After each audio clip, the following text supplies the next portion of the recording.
War Eagle, War Rapport family. I'm your host, C-Dub, and we're here to discuss Auburn entering the latter part of his season after coming off of a bye week. We're going to do a few things different today. We're going to discuss our review of the SEC so far. We're going to give out grades as to what we've seen so far of Auburn and actually give some predictions as to what we will see moving forward. So you don't want to miss that. For now, sit back, get your weight up, because your weekend tailgate starts right now. You are now listening to a War Rapport Weekend Tailgate, brought to you by University Ace Hardware. It's your boy, John. Be Will, C-Dog, Mike G. Get ready, sit on back as we bring you the War Rapport Weekend Tailgate.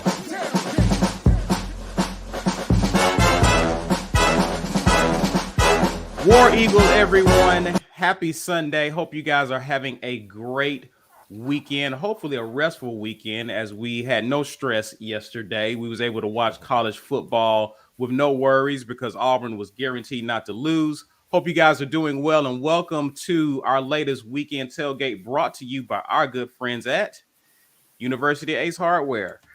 For your hardware needs, always remember that Ace is the place for you. And if you happen to be in the Auburn area, please stop by 2101 East University Drive. Drop in and let them know that your friends at the War Rapport sent you. Also, shout out to our War Rapport community and family. Guys, thanks for hanging out with us. And also, please be sure to share this video if you're on social media, Facebook, Twitter, using hashtag #GetYourWeightUp. Help people find our content, help us find other people so we can grow this community. Now, Mike G has something for you, something that you need to become that Mike G feels. So, Mike G, what is it? Let's see. Become an insider. Okay. So visit the front page of our YouTube channel. Take a look there. You'll see the join button. You definitely want to be a part of what we got going on here. A lot of content that's going to be insider only. So what is that content? Tuesday this week, we are doing a special Watch the Film with some former Auburn wide receivers you probably know.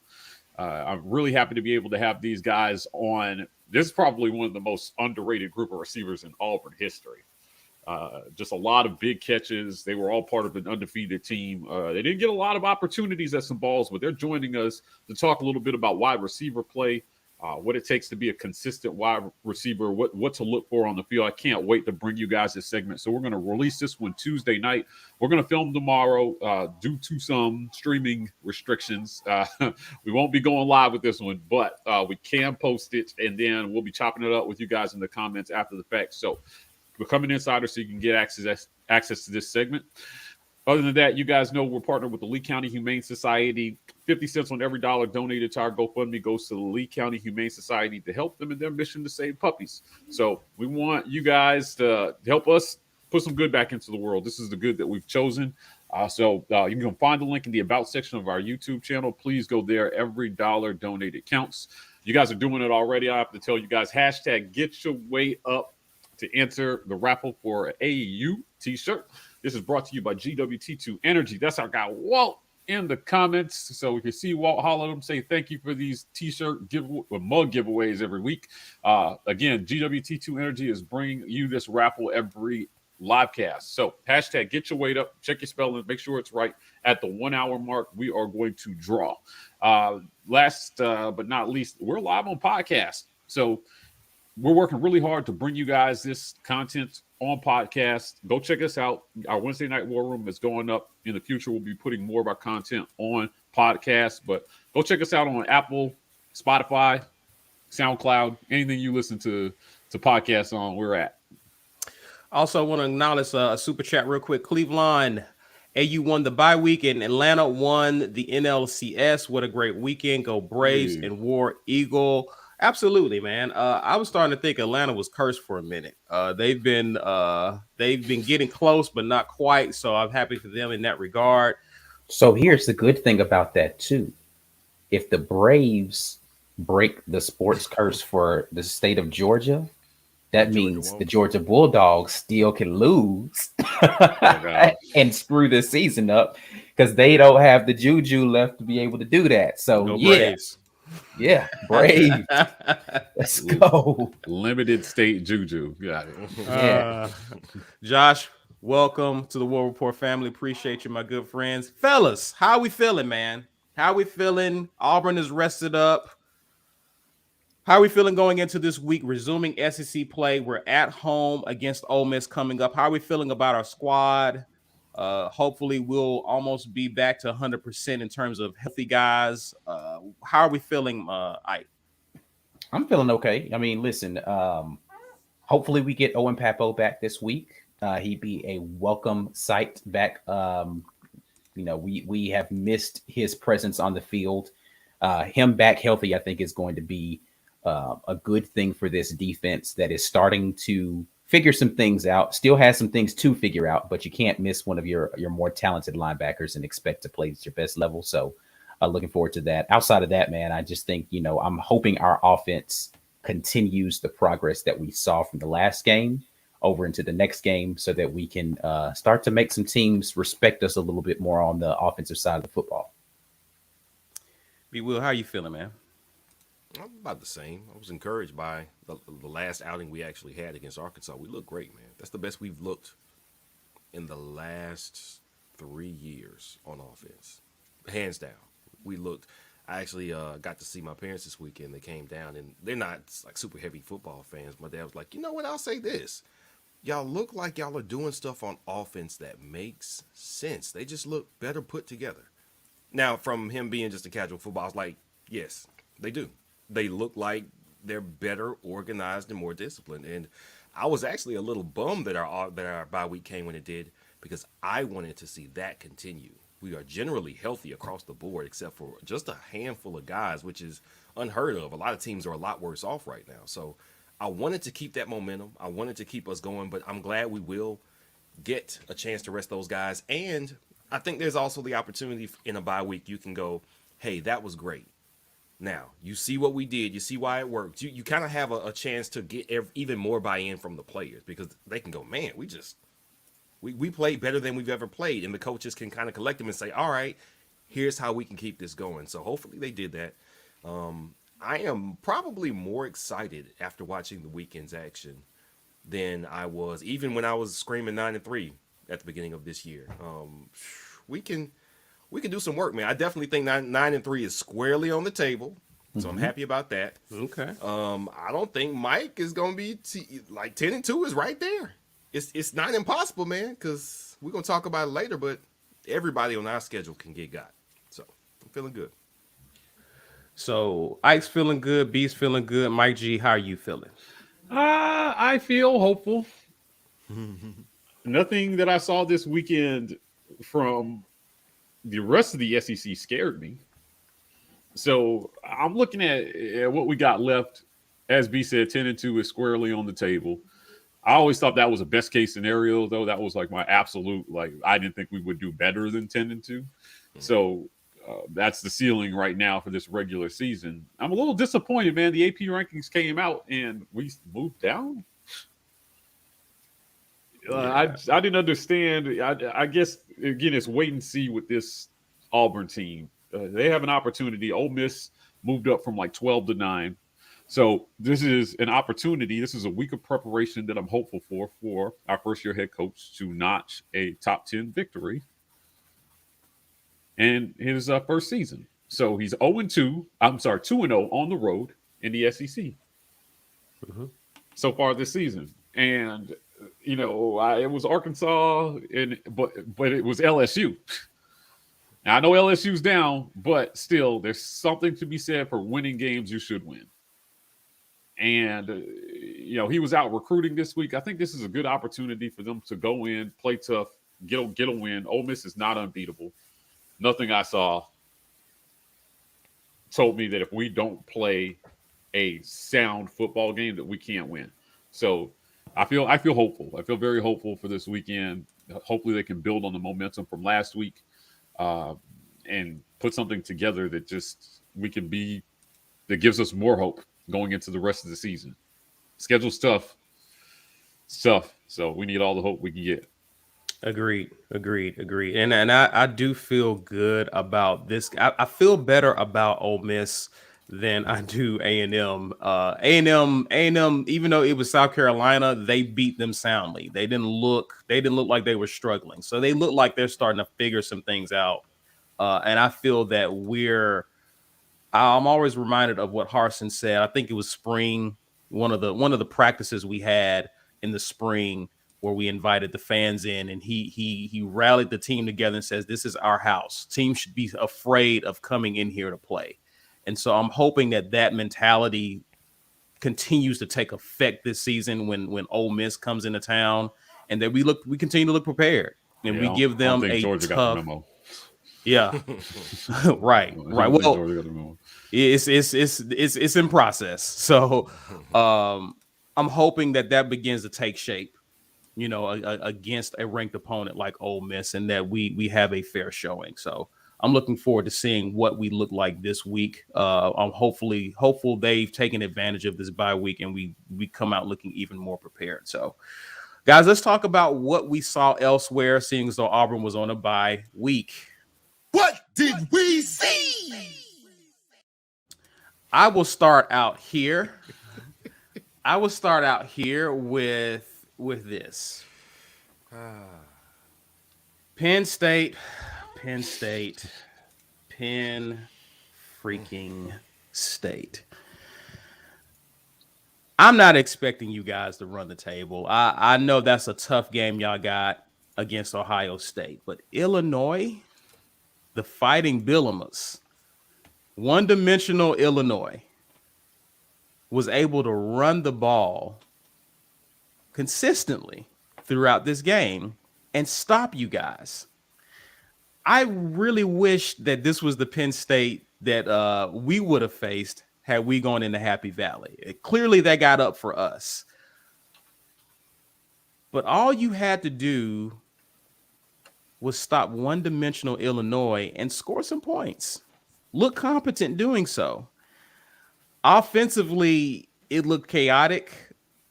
I don't know. I didn't have a chance to look at Illinois' stats defensively, but you made them look pretty elite yesterday because you couldn't get in the end zone. And it was amazing the mistakes that you guys made. And it was amazing that they were able to. We know what Illinois can do, and you couldn't stop it, which kind of frustrates me because it makes me wonder, man, what if we had just continued to run Tank and Jarquez? What would that game have turned out to be? I know that Auburn is in control of his destiny and can win out, but man, if we're going to lose to Penn State, at least take advantage of that momentum and not lose to Illinois. Please? Can we at least get that? Goodness gracious, Penn State. You had one job. You had one freaking job, Penn State. They've kind of, the wheels, I don't want to say the wheels have been coming off, but their offensive output have been getting worse on a game-by-game basis. Like, they were beating some terrible teams like 24-0. It was within the last 2 weeks. So I'm not surprised. It seems to be, we had T. Frank on. He talked to us during the Penn State week, and then we follow him on Twitter. And so I see what he's talking about. So there had been concern about Sean Clifford, their quarterback, because he got hurt in the Iowa game. And he did not play last game, but he supposedly came back for the first time this week, and maybe he wasn't 100%. So it makes sense that he wouldn't be as good as he had been earlier in the season. But also, apparently, he's kind of a analog for Bo Nix in the sense that you have to coach him out of his bad habits. So I don't know any other time where players do kind of revert to bad habits than when they are compromised physically.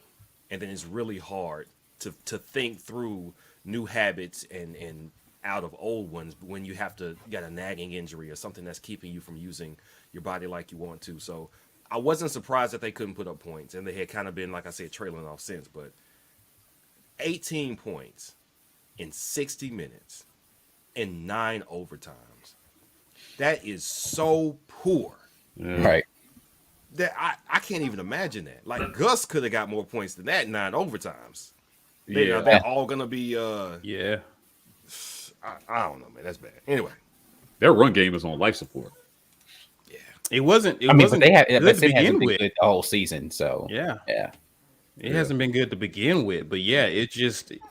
I think the expectation was that it would get better or improve as the season goes on, and it just has not. Yeah, I mean, I heard a lot from Penn State fans about their running backs, and they were saying crazy stuff like Tank would be the third running back on our team, and I was like, I don't know about that's some crazy talk.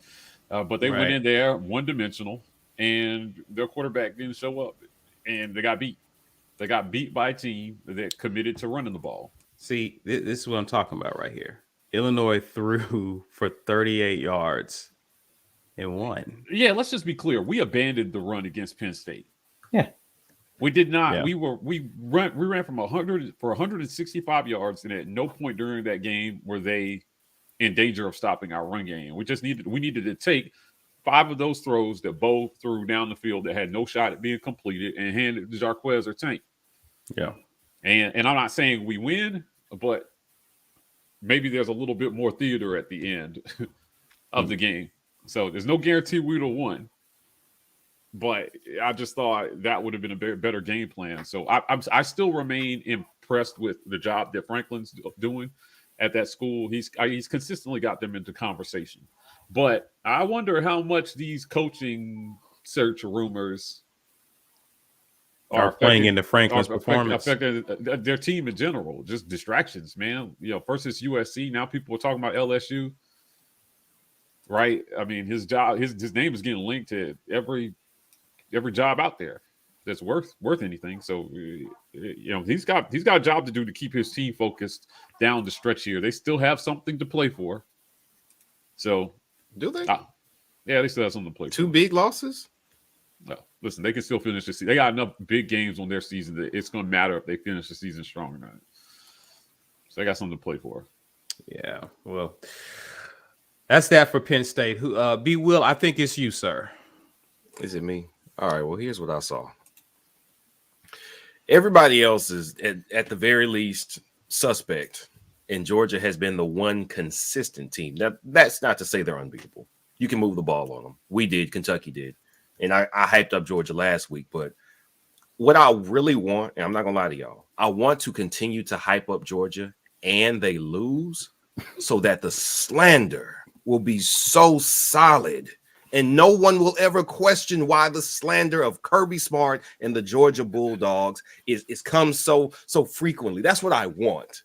But in the meantime, I have to give them the props because they look consistent. They have looked consistent up until their bye week, and everybody else looks like anybody can beat that team. Everybody else, everywhere in the country, no conference has an elite team. The only team that looks elite has been Georgia so far. And I don't know what that means for the rest of this postseason, the way the ACC is laying down for people, man. Pac-12 looks like it's a toss-up. I don't trust any team to say they are definitely going to be what I think they're going to be when they play anybody. No, I don't know. Who knows? Georgia's the only one. That's what I saw. Okay. Yeah, I agree. They do look elite. Yeah. And consistent, and they created a scenario where they are the one team in the country that they don't need an all-world quarterback to win it this year. Like they're just solid all the way around. This is the first team in a long time I felt like could win a national title with a game manager at quarterback. Yep. We haven't seen that in a minute. So Georgia is looking pretty solid. I just credit Kirby and that staff for. All right, let's not go too far, man. Don't say all that. For recruiting, bringing in talent. Okay. Bringing in talent. All right. At least he knows doing something with it. Okay, because he could do the opposite: bring in talent and do nothing with it. So you got to give him credit for that. B. I mean, he's good at that too. He's got a good stretch of doing that too. So you know what I'm saying. That's all I'm saying. That's all I'm saying there. Mike G, what's yours, bro? Listen, this playoff race is wide open. This is about as wide open a playoff race as I've felt we've had in quite some time. Looking at a list of the top 10, Georgia is as close to a lock to make the playoffs, but I can still foresee a scenario where they don't make it. Name me one team in the top 10 right now that's a lock to make this playoff. Everybody looks suspect after Georgia. Cincinnati? Right? Alabama? Oklahoma? Yikes. I mean, I don't know what Lincoln Riley, I don't know what kind of voodoo black magic he got into to keep pulling out these games week after week. But credit to him to keeping them in the conversation. He's doing the quarterback flip-flop. Right. And I think this might be the end of Spencer Rattler. Yeah. So for as much back and forth as they've had, they're sitting here 8-0. Yikes, man. And then next week we get an undefeated Michigan versus an undefeated Michigan State. That's the game I want to see. Who called that one at the beginning of the season, right? So yeah. the Big Ten, I mean, like, I'm looking at this and there's nobody here that's a lock. There's a path for like 8 teams legitimately to make it to the playoff. Including us. Yeah, right. And then like four teams to come from the back of the pack and surprise and slip in. So could you imagine if the playoffs had expanded this year, what that picture would be looking like? Oh man, this would be the best year. This would be the best year for it to happen because there's only one team that looks like it could beat anybody. But man, all those other matchups would be toss-ups. Yeah, a 12-team playoff would have been crazy this year. So this is wide open. This is a very interesting year for college football. I think maybe this is what they envisioned when they brought the playoff in. Is that the suspense that the BCS gave us at the end of the season, right? Every game meant so much because it was one slip and you could be out of it. Because only 2 teams are making it. Now 4 teams make it, but we're still kind of sitting here with the same kind of suspense about who's going to make it in. And I hope we don't lose that as we expand the playoff. But then, expanded playoff may give us some more intriguing matchups to watch. And some matchups that that was the thing about bowl season, right? Bowl season is supposed to give you matchups that you never see. Right. So I'm looking at here and I'm looking at some potential matchups that, I don't know, man. I'm looking at Bama last night versus Tennessee. I know how they finished the game, but I'm just telling you, Bama looks vulnerable. I still like Bryce Young. I still think he's doing a great job. But as a whole, they can be, if you could play defense for, an hour for 60 minutes and just kind of hold them at bay, their defense is gettable. Hendon Hooker was slanging the rock in the first. I was like, I felt like Bama was not going to lose that game, but it was what they were doing to their defense that just had me sitting back like, wow, okay, yeah, this thing is wide open this year. It seems like they just haven't figured out whatever's going on in their secondary. And Tennessee just picked on them. What's wild about that is I got, of course, Bama family members. I mean, we all kind of got some of that story. Yeah, we all got toxic people in our life. We do. So I'm in a group chat and they're like, man, they need to sit Joe down. And I'm like, okay, so I've seen 5-star cornerbacks pick Bama over us and other teams for the last 3 seasons. Where are the dudes? Like, y'all got dudes, so what's up? And they're like, man, I don't know, man. Saban won't play them. Maybe they don't know the system. I don't know that there's an excuse when you're getting the dudes. I think last year it was Kool-Aid McKinstry. Was that? Is that right? Yeah. 5-star cornerback. Where's he at? Because this dude, Job, is getting torched every game. What's up, Bama? Let's not on 112, but still, that's interesting to me. We know where we're deficient. We are deficient in talent in some key places. There's no excuses for Alabama. None. Yeah, I agree. They're gettable. That Iron Bowl is looking mighty juicy so far this year. Oh yeah. Oh yeah, boy. That thing is looking right. They look real gettable right now. Yeah, I got to come into the jungle. Okay, all right. Ike, talk to me, man. What did you see, sir? In all this playoff talk, the ACC might as well hang it up because I don't know if they're gonna even get a team in there. Well, Wait, who's leading the ACC? Who's the cream of the who's the Wake creme de la creme? Forest. What? Wake Forest. Wake Forest is the top team in Tim the Duncan ACC. school? Yeah. Right. Right. Wow. Listen, y'all had your fun with Clemson, but since Florida State decided they don't know how to play football no more, and Miami has been Miami, has not been Miami. Y'all been a trash conference. Let's be clear that once Florida State and Miami went down, Clemson was holding the ACC together with spit and duct tape. Yep. And that has started to fall apart. And y'all look real suspect right now. Your only hopes were Sam Howell and his Heisman hype for quarterback over at UNC that has turned into, I don't know what that is, fart dust. And DJ Uiagalelei, who is basically Jeremy Johnson 2.0 up there in Clemson right now. Pitt, I forgot about Pitt. My bad. Excuse me. Pitt is in the top 25. That's right. But It's if Pitt. if you're trying to convince me that one of those teams is playoff bound, I'm not buying it right now. So Facts. yeah, I don't know if the ACC is even going to make the playoff this year. The Pitt is leading the Coastal Conference at 6-1, 3-0 in the conference, and the Wake Forest Demons. Yeah. Are Demon Deacons, I'm sorry, Yeah. are leading the Atlantic at 4-0. Yep. I mean, is Clemson pretty much out of it?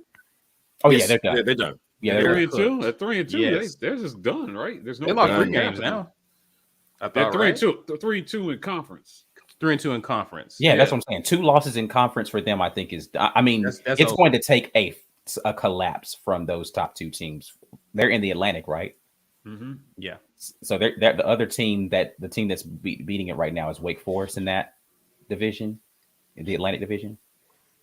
Yeah. In the Atlantic Division, it's Wake Forest, Yeah, and then NC State, and then Clemson. exactly. So both of those teams are going to have to so have they played Wake yet? Ooh, that's a No. great question. I don't think so. No. So they still have to play Wake. So they could beat Wake, I guess, in the head. Have they played NC State? Yeah, They lost to NC State. They lost to NC State. Yeah, I don't think they had. Wake has got to fall apart for it to happen. They've got to beat Wake in the head-to-head, and Wake has to fall apart elsewhere in the And schedule. they got to lose another game, which, again, I would put it past them. I would put it But past them. my point is, for the playoff, if that happens, they're not making it. Yeah, They're nobody just from the not. ACC is making Nobody's it. making it. Facts. Yeah. Yeah. Yeah. Sure. So wait, let me ask you this: if Wake Forest wins out, are they in the playoff? I don't see why you wouldn't put Wake Forest in the playoff if they win the ACC with no losses. Yeah, it just depends, man. But okay, so you've got to think about it. Right now, the Pac-12 is probably going to get someone in. If the playoff were to start today, right, the Oregon, SEC for is sure. definitely going to get Georgia in. The champion, right? yeah.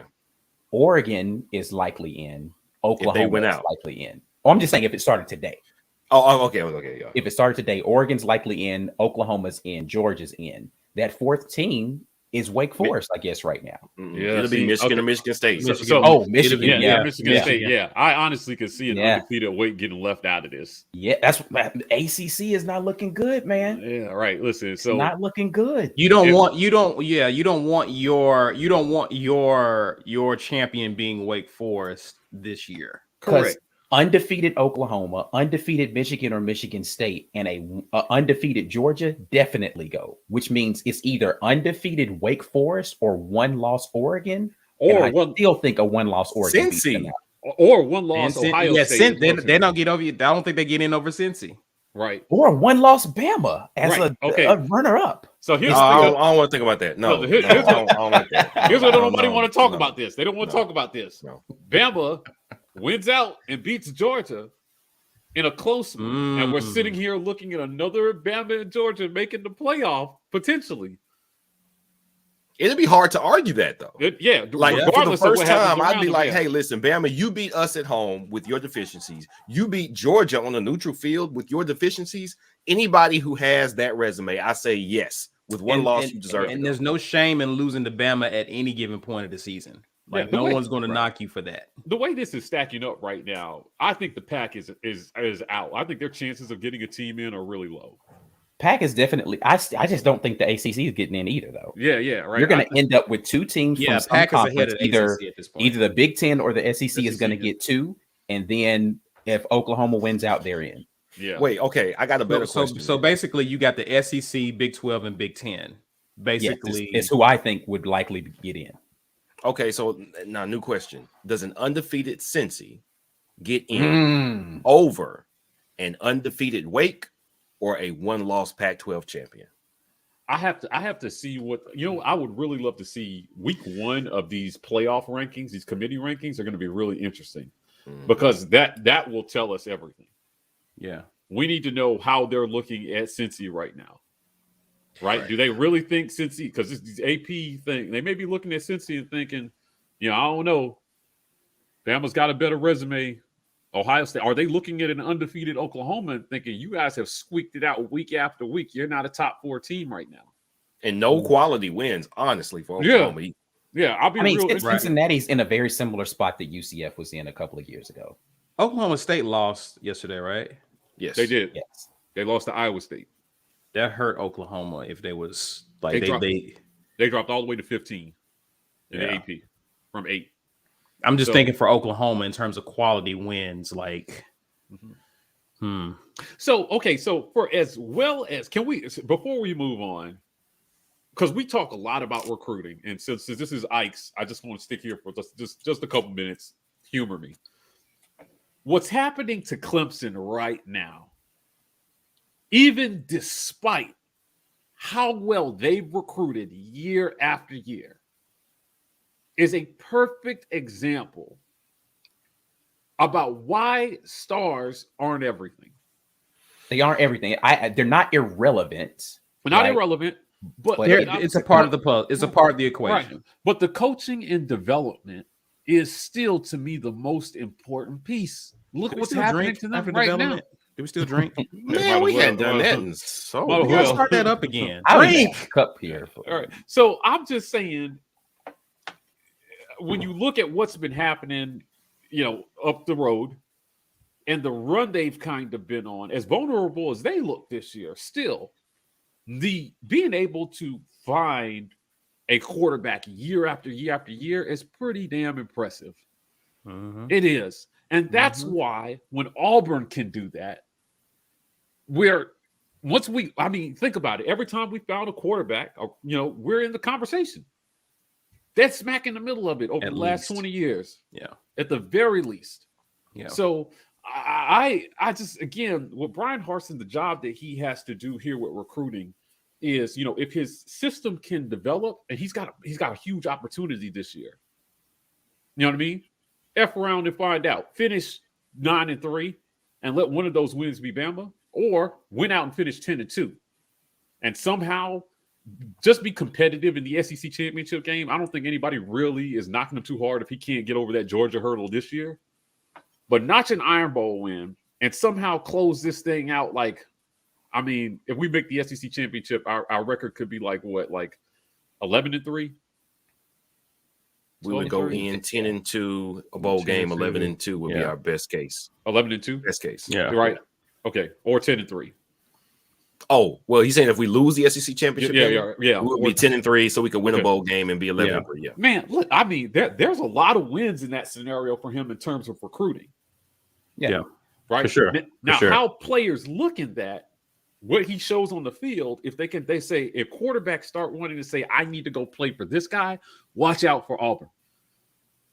If top tier quarterbacks start saying, whoa, I want to go play in that system. They throw the ball, they know what they're doing with quarterbacks, and for Bo, let him finish out the year strong, clearly on an upward trajectory. And he's going to be a walking billboard for Brian Harsin. It's a fact. Yeah, for sure. Look what I did with this guy. For sure. And why? And I say this guy, and I'm not acting like he's bad. I'm talking about based on how he was non-developed by the previous coaching staff. Come in, take Bo, go to an SEC championship in year one while you're still trying to install a new system. Whew, if I'm a recruit, I'm chomping at the bit to get into that. And Bo being a part of it. Like Bo actually is improving. It's not like you're winning in spite of. Bo is actually getting better. Yes, that's definitely what you show kids who want to develop and be recruited. Well, to Corey's point, again, the 5 stars will be a lot easier to convince under this scenario. Yeah. Because Clemson and Bama for years have been able to say, come here, compete for championships, go in the first round of the draft. Yeah. People keep asking us, do you think Bama's got to be cheating, right? I was like, I don't think they need to at this point. He's got the most effective recruiting pitch ever. Come play for me as a 5-star, leave a first-round draft pick. They just don't miss. Except for when again cycles in college football. Now, I'm not ready to declare this the end of Clemson as we know it. Right. But eventually that attrition catches up with you, right? Like, or you miss on the kid. That's what's happened with Clemson right now. That's what I think it is too. Because that's their offensive system is so dependent on the QB being, and that's been kind of the thing with Gus to a degree. Like the quarterback has to be the end all be all.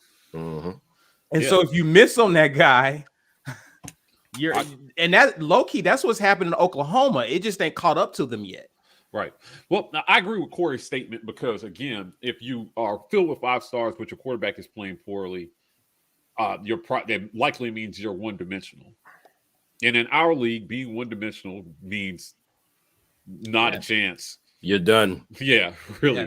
Right. One-dimensional football teams rarely win it all in our league. Right. Balance wins it. Talent everywhere wins it. So Brian Harsin has a really good. I'm watching what's happening to Clemson, and I'm thinking, is it somebody else's turn? Why not Auburn? Why not? What if this is our transcendent coach?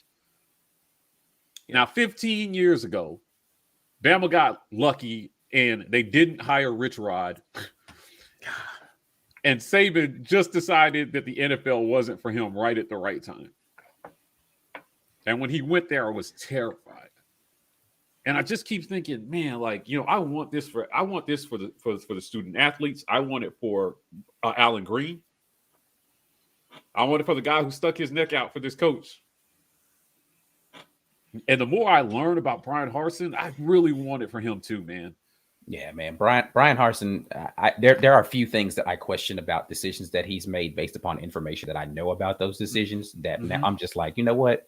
He's all right, dude. I liked him before. He's winning me over as like, you know what? Yeah, this is the guy I would want coaching my team. Facts, man. Listen, there's so much we hear that we can't repeat. But I'll tell you, like, the more I hear, the more encouraged that I am. The more we start to dig underneath and hear stories about this guy, I'm like, man, this guy might actually, have been the biggest sleeper hired in the SEC in a while. Facts. So he's got an opportunity, and I'm ready for Auburn to be the job where coaches want to stay. Yeah. Right. Like if you're Dawe right now, and your team is a little shaky this year, how many legit? How many jobs are you leaving Clemson for right now? I mean, it's 1 or 2. Right. Yeah. Like how many jobs legit? Right. I heard somebody call LSU a top 3 job in the country. I'm not sure I agree with that. I would say based on recent recruiting successes, they're definitely like a top 6 job in the country. Top 5. I would even give them top 5. Top 5? Yeah. I would say top 5 or 6 job in the country. 3 is a bit. 3 is Bama, Georgia, Ohio State. That's the recruiting wise. That's it. Everybody else is the next level under them. Right. As far as what you can pull in talent. Bama, Georgia, Ohio State, Clemson. Clemson's that next tier down, actually. Okay.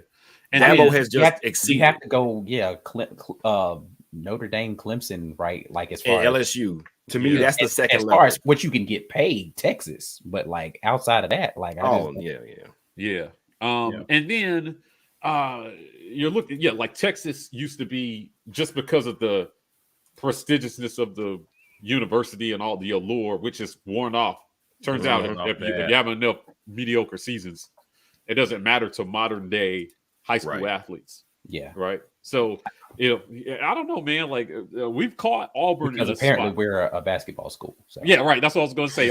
We caught Auburn in a spot where some recent recruits are just like, I thought they were good at basketball. If you went to school with us, that is a hoop. That is a Yeah, punchline. for real. Oh man, you could pick up basketball tickets outside the stadium. Now season tickets are sold out. Yeah. So while everybody's eyes is on what Bruce is doing, and Brian Harsin is coming here quietly, installed his system, made some noise, run 1-2 road games, 5-2, best current record of first-year FBS head coaches. He's got a real opportunity to do something special down the stretch here that could really set some guys up. And I would like to see, in my dream scenario, over these, for as much as people feel like Bo hasn't gotten the coaching, like if Bo balls out over these last to where he could seriously consider Going to the NFL. going pro, that's a huge win for Brian Harsin. For sure. That's a huge win for him. For sure. Hey, Arch Manning in an Auburn uniform. Right. That's all I'm saying. And then with the kids that we have coming in, how excited would you be for what he's going to do with D. Davis, or how he could remake T.J. Finley? Yeah. Or even this kid coming in, Holden. Yeah. It would just be nice to just be sitting here. It's like, listen, we know they're going to get the right guy at quarterback. Right. Because nobody really argues with Saban when he picks a quarterback. No. You just sit back and just watch him perform after you. That's what I'm ready for. Well, Maria Taylor tried to question him about it one time, and it didn't go so well. It didn't go well. Yeah. I remember that. So quit asking. What did Saban say? You guys think we just shit players? Right? Hey, you see that interview where he said, you don't? He said, according to you guys, we just shit another player. Right? It doesn't matter who we start. He went off in that interview. I was just like, wow. Okay. Yeah, I'm pretty sure the people in that room was like, you kind of do, coach. But yeah, whatever. man. Go off though. Yeah, sorry for the language on a Sunday. Corey says, where's Mama Giddens? Dude, she Keep you in line. Church ran long. Do we need to be concerned about this December 8th vaccine mandate from a football coach's perspective? Great I question. heard about this. I don't know what the vaccine, like they never officially said what the vaccination status was for any of the coaches, so I have no idea. Right. Awesome, So now awesome we question, know. Corey. I'll ask tomorrow. Oh, There you thank go. Mike. Stay tuned. I'll ask tomorrow because I saw some articles being written. I didn't really kind of understand why, and now I understand why people are asking. This mandate, right? And coming down the stretch here, nobody wants to see this become a storyline at all. Agreed. And I'll be curious to see what the answer you get should you ask that, Mike G. Oh man. Probably Yeah, be a you sure you wanna ask that probably be a non-committal answer. But, Right, y'all- Hey, I think it's safe to say you're not getting an answer. Yeah, y'all are silly, right? I read in the comments all the time on the presses. People are like, listen, Mike G be trying Harsin. And I was like, I'm not trying him. I'm not trying. I just think We haven't asked a non-legitimate question. yeah, so you get a chance right. to ask a question. Ask a good one. Ask something that we actually want to know, right? That you guys want to know. So credit to you guys. I mean, we read your comments and we find out like, hey, what do the fans want to know about? As long as it's a legitimate question, I'll definitely ask it. I ain't scared. Until I we're am. not on the pressers no more. Y'all know what happened. Cool. We did the thing while we were in there, though. We did the thing. Mike G did it.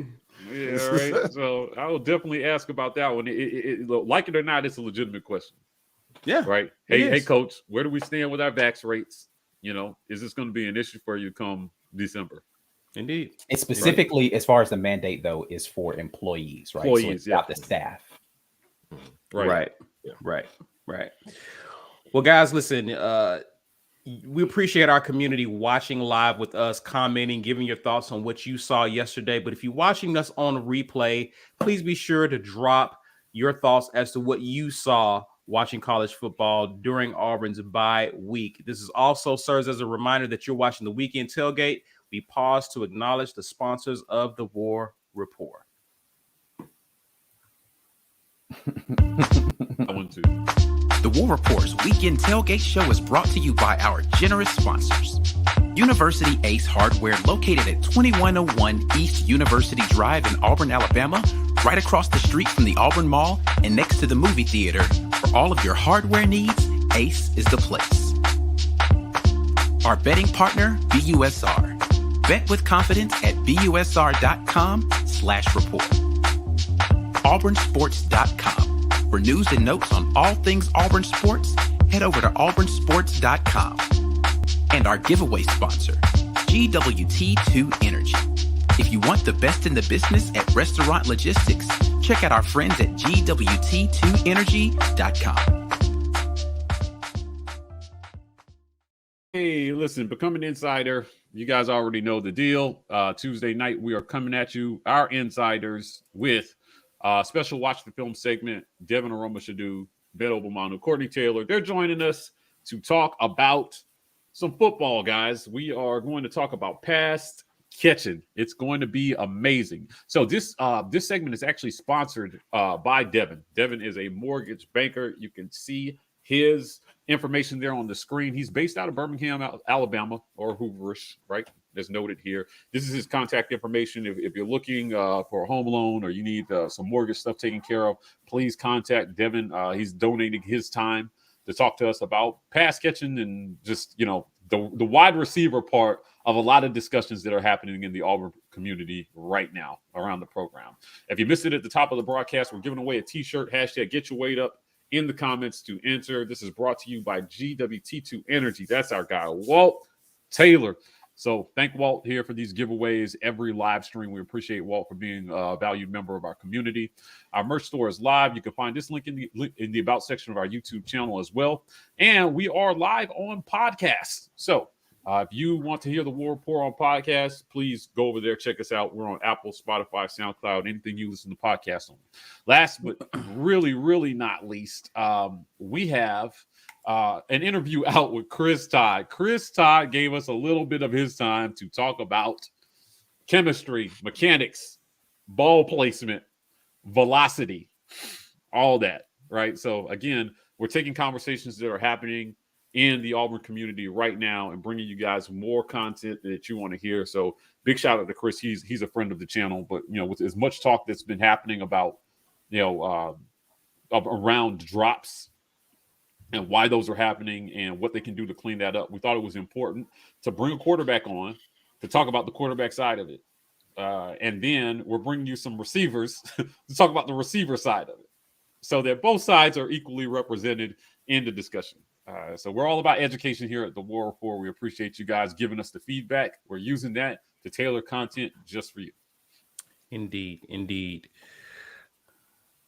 Yes, it is. Yes, well, it is. It is. So I posted. Okay, so we posted a snippet of the film review part and separated it out because of how YouTube treats it when we post film. So there is a strict interview part. Look for the thumbnail that I just posted, Walt. It's there. And then there we'll be posting snippets of that interview. What we did was before we started the actual interview, we went through film for about 30 minutes. And we do this with our interview so that you guys know, like, it's easier for the players to show us what they're trying to describe if we put the film up on screen. And they can just kind of go through it and teach us concepts so that we can bring you guys that content. So if you see a 2-minute snippet, that's something that wasn't part of the larger interview, but that we broke out because we want to be able to bring you guys that content as well, too. Chris is a smart guy, man.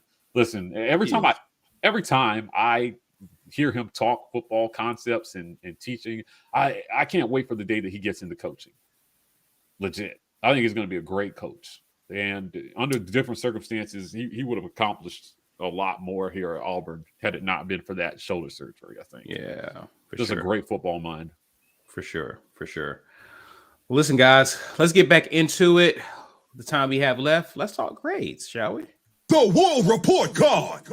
Mid-season grades. All right, so let's go ahead and start. We can start off first with let's talk coaching, shall we? Auburn is, of course, I think they've now moved up to what, 19? As I'm seeing, 19, 18. We're depending 19. on what poll you're looking at. AP poll, I think 21 in the college football playoff poll. So, Okay. Yeah. So we're 5-2, of course, 2-1 in the conference. We are averaging 5.9 penalties per game, putting us at 46th in the country. Also, we're averaging 47.1 penalty yards per game. Turnovers +1. Time of possession, we're averaging 28.5 minutes a game.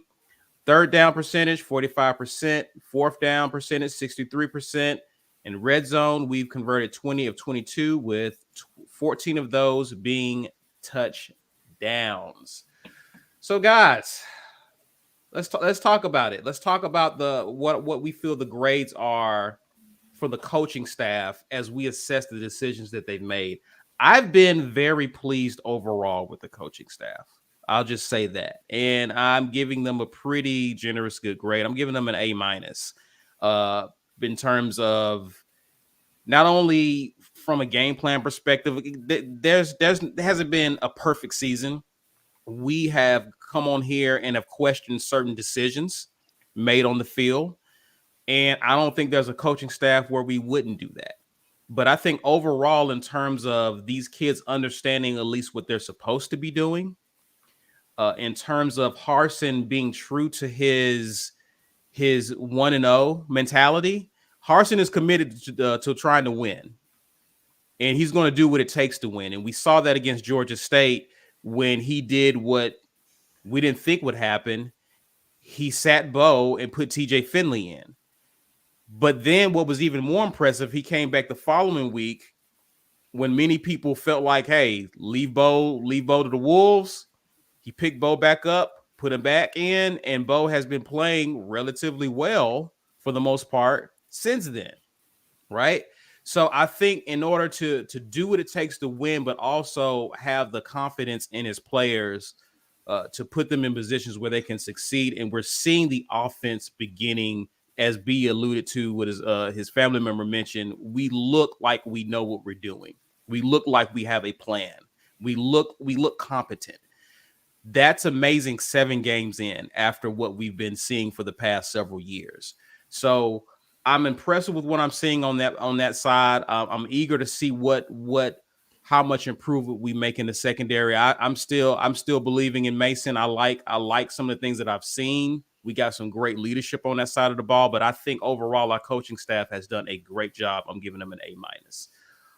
I'll start with you, Mike G. What do you give the coaching so far this year? I'm going to give the coaching a B.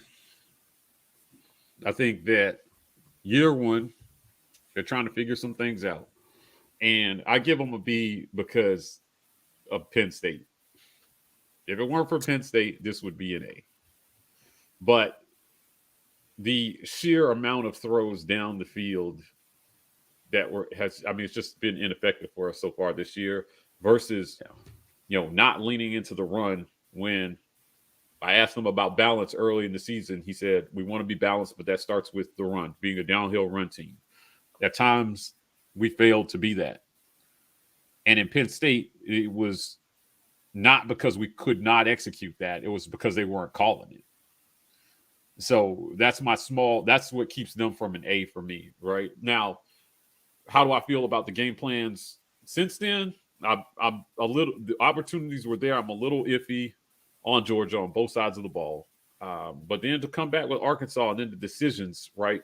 I'm still not convinced that I'm willing to give them some leeway, but I'm still not convinced that we're getting the best players on the field at this point at every position, right? I still got questions about wide receiver. There's just some things there that are going on that I'm like, I got questions in the secondary, where we're playing, how we're rotating guys in and out there.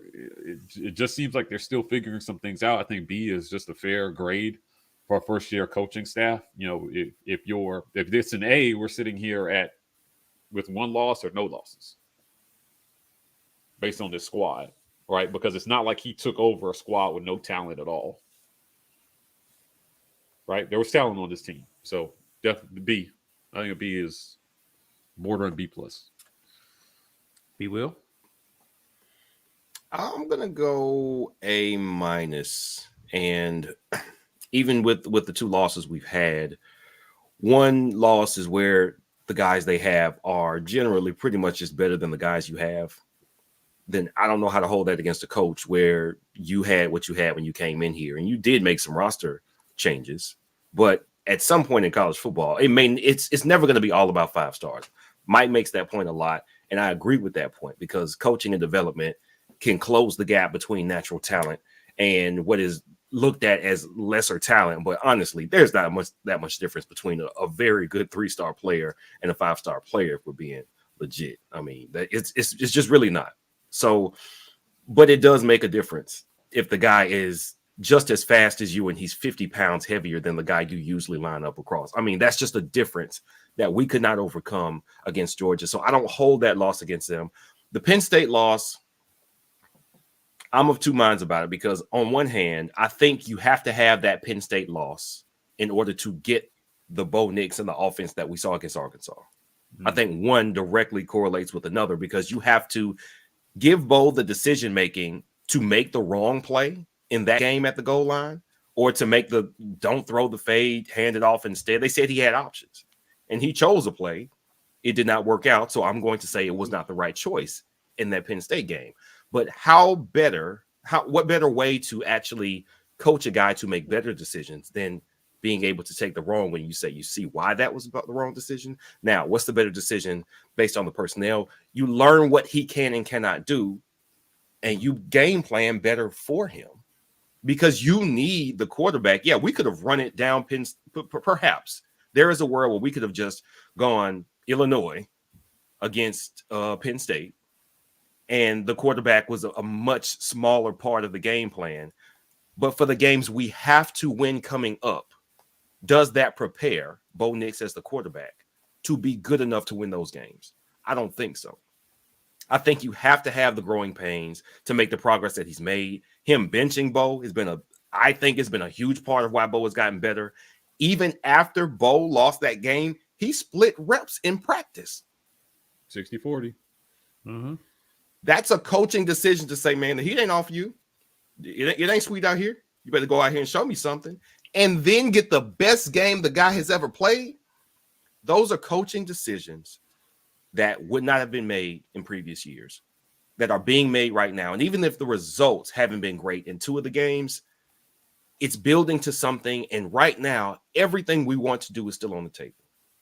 I'm a firm believer that we would be the first. Will we be the first 2-loss team if we were to win out, which is not impossible?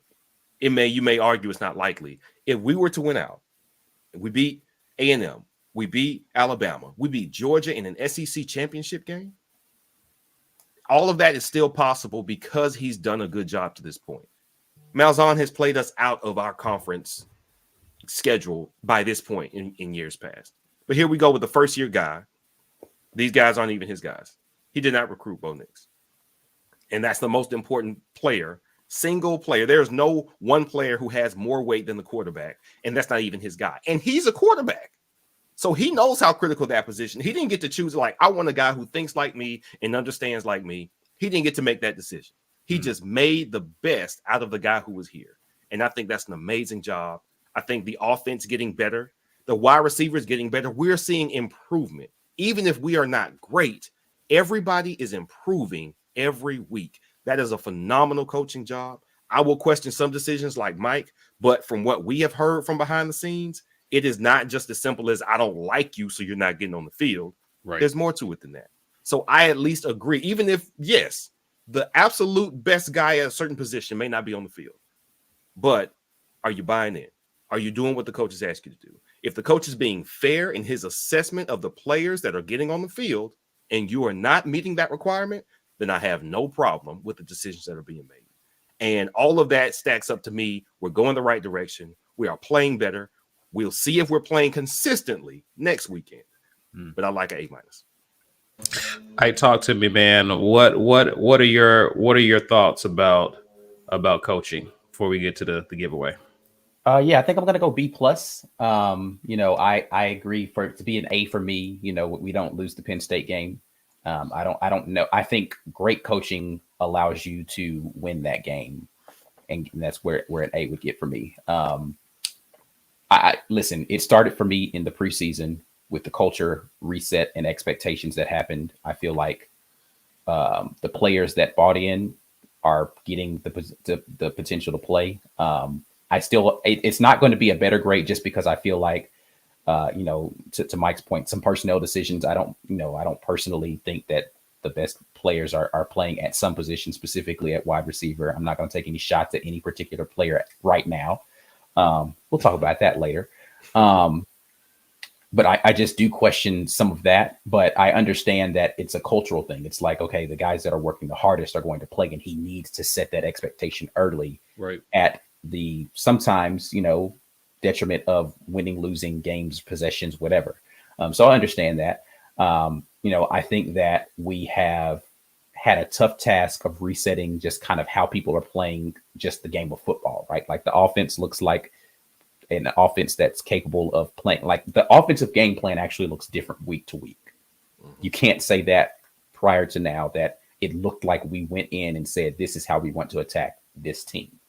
Defensively, we're changing schemes almost quarter to quarter, like adjusting to what we're seeing. So like that wasn't something that we were seeing before. People can say what they want to about how the defense is performing. That's difficult to do from a player standpoint, to figure out how to change that kind of stuff more frequently. So I do like what we're doing scheme wise from a standpoint of we just need to get the guys to be able to do that.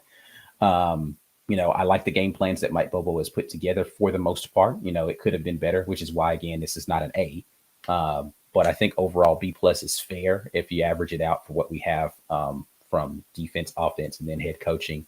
Even the staff that was put together, I think, down to position players, I have no issues there. So B+ is for me. You're on music.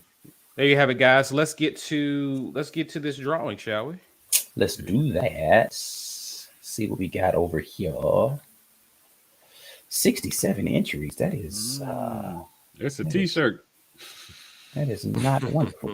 Yeah. It's a t-shirt this week.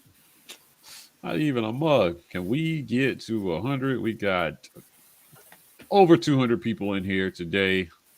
Corey had a question earlier where he asked, are we 6-1 with a difference maker or wide receiver?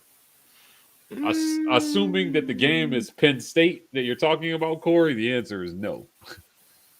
Yeah, I don't think. Well, I can't say that wasn't the issue in that game, because we had one person in particular had a really bad game.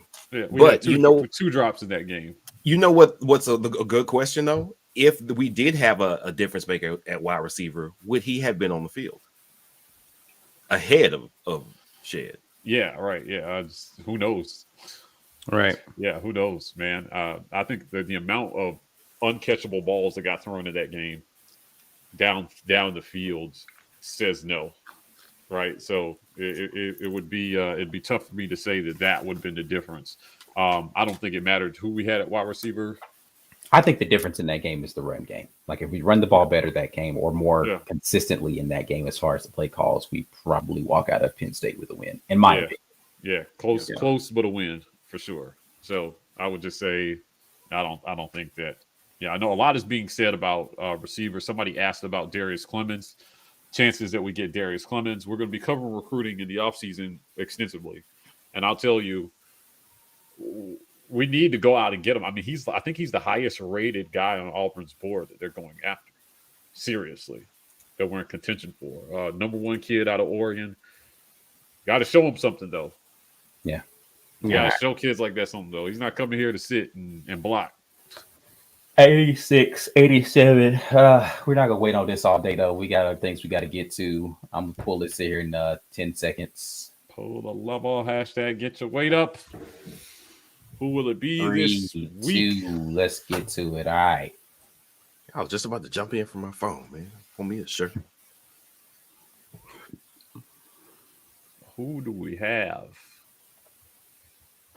Chris Long. Chris, That's Where are you, definitely Chris? a new winner right there. I know I have not seen Chris Long on the winner list. So 100%. Chris, email us And business at the War Report. well, pop up well, in the please comments. please be here first. Yeah. Yeah. So Yeah. we'll move on. If we see you pop up in the comments, Chris, we'll make sure that you get the info. But yeah, let's get to this. Let's talk about special teams. So we've had only a total of 58 yards in punt returns, 12 attempts there. Kick returns, 11 yards for 275. Punting, 25 punts this season. We're 1,100 yards, 44.9 yards per kick or punt. Carlson is 12 for 15. He's been pretty reliable. And I think for the ones he's missed, they've been pretty long ones or blocked field goals. So he's been very reliable for us this year. And he's 27 for 8 on extra points. Missed the Also, very first one of the season, man. Good grief. Yeah. I guess he had to get that out of the way. Also, too, what's not listed here is Auburn definitely blocked a punt against Georgia State. And we actually blocked a field goal attempt against Alabama State. So those are the stats there for special teams.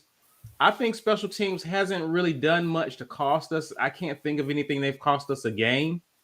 And business at the War Report, Chris Long. Email us and put in what his address and shirt size, right? Shirt size, yeah. Business at the War Report. Please email us your address and your shirt size. We'll get that T-shirt right out to you. All right. I'm giving them special teams really an A here. They've been pretty solid as far as I'm concerned. They haven't done anything. I think we've had a muff here and there, but I don't think we've lost anything to my knowledge. Correct me if I'm wrong. I'm gonna give them an A here. They've been good to this point. They haven't been a liability, and they've been reliable when we need it. So I'm giving them an A. All right. Yeah, I have to go with a solid A on this one as well. Again, the fact that we've been able to do anything as far as blocking, like not just the blocks that happen. You know, somebody mentioned this that they didn't make. If you didn't see, we put out a top 10 video over the weekend. Somebody mentioned ask why were neither of the block kicks a part of the top 10. They probably should have been honorable mentions when you look back at it because they were critical to those games, right? Like Alabama State would have scored if it not for a blocked field goal, right? Yeah.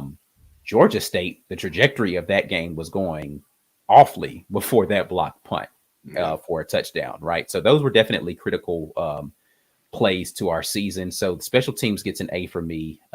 Probably should be A- just because of the blocked field goals that we've given up, the missed kicks that we've had, and the missed extra point. But I'll give a solid A just because I feel like we've done a good enough job from a special team standpoint that we're not sitting here wondering what the heck is going on with our special teams. So, agreed. Mike, I'm going with an A. Right, if not for the block punt versus Georgia State, we're sitting here talking probably about a loss to Georgia State. So they have shown up in some critical times. When it comes to special teams, if you're not talking about them much, then things are probably going okay. Unless, again, we're just super dynamic and we're talking about punt returns for touchdowns and kickoff returns for touchdowns. We haven't been doing that stuff, but they have not been a liability for this team. So in a head coach's first year, limiting liabilities definitely is something that I give an A. Special teams, not a liability. A+ for me. B. Will, what you got? A as well. I mean, they've won more games than they lost us. We haven't lost games down to trying to kick a field goal from 40 or in and not been able to hit it. We haven't had muff punts that turned the game. We haven't had shank punts that gave somebody a short field when they needed to drive for a touchdown. It's just those situations haven't happened. And they definitely won us two. They won us one, and they maintained the shutout for another one. So they've been fairly consistent. The coach's decisions to put more of our starting athletes on special teams. Seems like it's been paying off. So I say A. Good deal. Good deal. A's all around. So let's talk defense. Let's talk about the defensive side of the ball. I know this is I have a coworker who I've just had to talk him off the ledge about our defense. But here are the stats: 19.7 points given up per game, 340 yards per game. Passing, we're ranking 53rd in the nation at 217. That's 66.5 completion percentage we're allowing there. 19 sacks. We're ranking 31st there. I think we're top 5 or 6 in the SEC with that number. But rush defense, we're allowing 122 yards on the ground, putting us at 32nd in the nation. 3.2 yards per carry and 51 tackles for loss, putting us at 4th in the country. Is that first in the SEC, guys? Is Georgia? I think Florida's ahead. Yeah, it's okay. So we're second in the SEC, but yet still impressive with 51 tackles for loss here. I think for defense, I'm torn between a B- or a B here for the defense. I think we kind of got hit with the reality of kind of how I wouldn't say really how thin, but we were really hopeful that we had a lot of depth, particularly at the linebacking core. We was expected to see a larger rotation of guys up front. And we kind of saw how fragile we were, at least in the run game against Georgia State when Zacoby and Papo was out, and how vulnerable we was to a running game, especially one that features a running quarterback. Georgia State gashed us pretty good, but we saw what happened when McClain came back in and the defense was night and day different. And so our run defense is pretty good. And I think with all of the changes in terms of the secondary, with guys learning, putting guys in new positions, learning to play a different style of defense in terms of the passing game, with playing zone, playing in space, it's been a bit of a learning curve for those guys who've been mostly acclimated to just playing man and being instinctive. And so with that has come some mistakes, which is to be expected. But I think overall, there's a few games where we were just getting beat. Georgia comes to mind. Penn State took advantage of us. I mean, the tight ends were killing us in that game. LSU as well. But I think for the most part, I've been impressed with our ability to take away at least one thing that the team does well consistently. We've been able to, with the exception of the Georgia game, make teams for the most part one-dimensional. I would have liked to have seen us hold Arkansas a little bit more under, less in the run, but our defense has been very opportunistic at times. Very bend but don't break, which is basically the new philosophy that we're employing here. I'm gonna give it a B-. I think the defense has played very well. We still got some great leaders, talented guys on that side of the ball. There's been some mistakes here and there, but that's expected with a new defense. And hopefully we can shore up some depth moving forward in some key areas and upgrade the talent there. So B- for me. B. Will? I'm going to say the same for a lot of the same reasons. I think we may be in a bit of a situation where personnel on the back end, I think zone takes better decision-making and reading than man-to-man does. Man-to-man is more of a skills thing, the hips to keep up with your man and be able to change directions. And it's those natural skills and athletic skills. But zone, you have to know what everybody else is doing, where they're going to go, when they're going to go there. So if the offense does something weird, you have to know, well, listen, we don't really have a plan for this, but if I'm thinking based on how our zone is supposed to work, then I should probably get this guy. And there's a lot more to get wrong in zone, and we were getting it wrong early. And that's what happens when you have a new system and you have guys who haven't run that system. So I'm looking at the defensive output, or what are we limiting people to? We're doing a decent job. We're doing good enough to win the games. Penn State was a winnable game, even with what the defense did. Like Ike says, we run the ball a few more times in place of a few of those throws, and we win that game. So I don't, even though it looked bad, yeah, we gave up a lot. We gave up high completion percentage to Clifford out there. That game was winnable. The offense just didn't do quite good enough that game.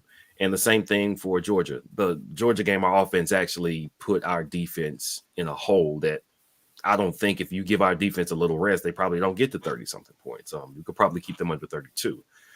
But that being what it is, even though I know it's ugly at times and it makes the fans very frustrated to see it, I think when you're holding people to under 30 points or around what they are holding people to, that's about what you should expect, especially with how people are playing offense right now. This is not 2004, man. We're not going to get out of anywhere with a 17-10 win. I don't think that's likely anywhere. I mean, I guess Georgia can, but I'm not talking about them. So we are good enough on defense. I suspect we'll keep getting better. I like the improvement. Again, that's kind of the hallmark of if I'm encouraged or worried.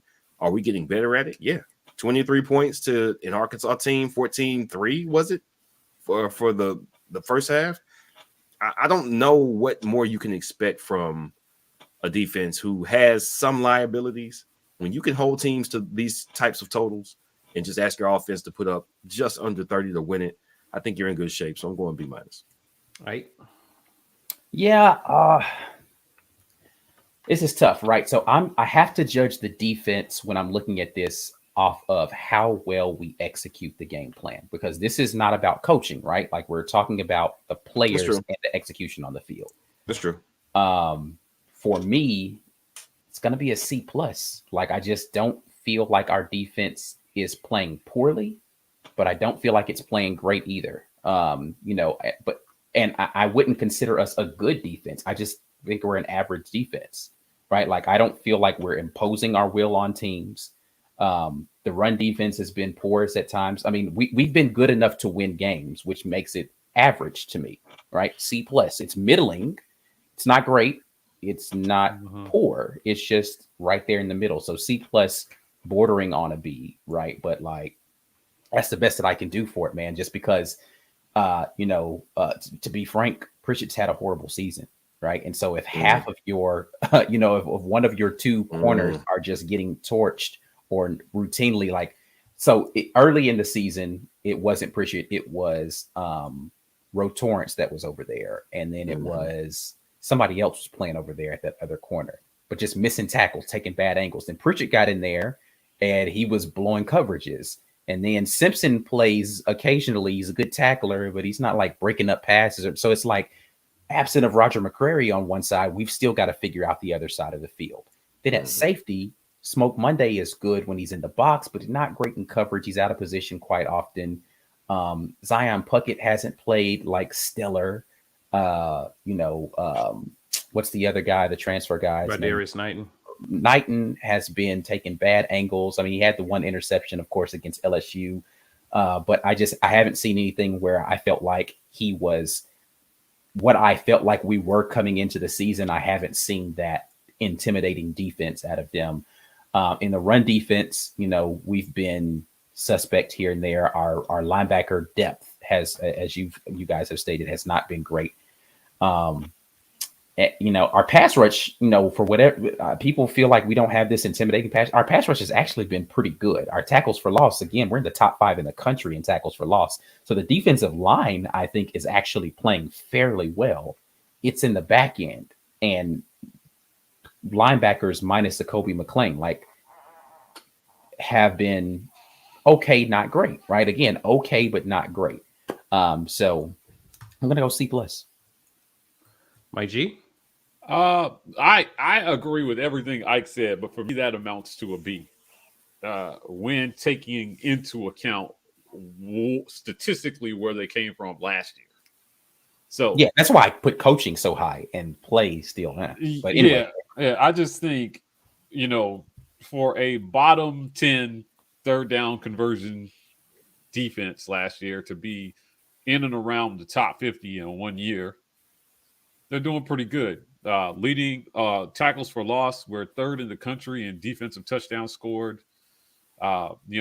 This is a top 25 to 30 defense overall right now when you take all statistics into account. yards, Top 40. Points scored.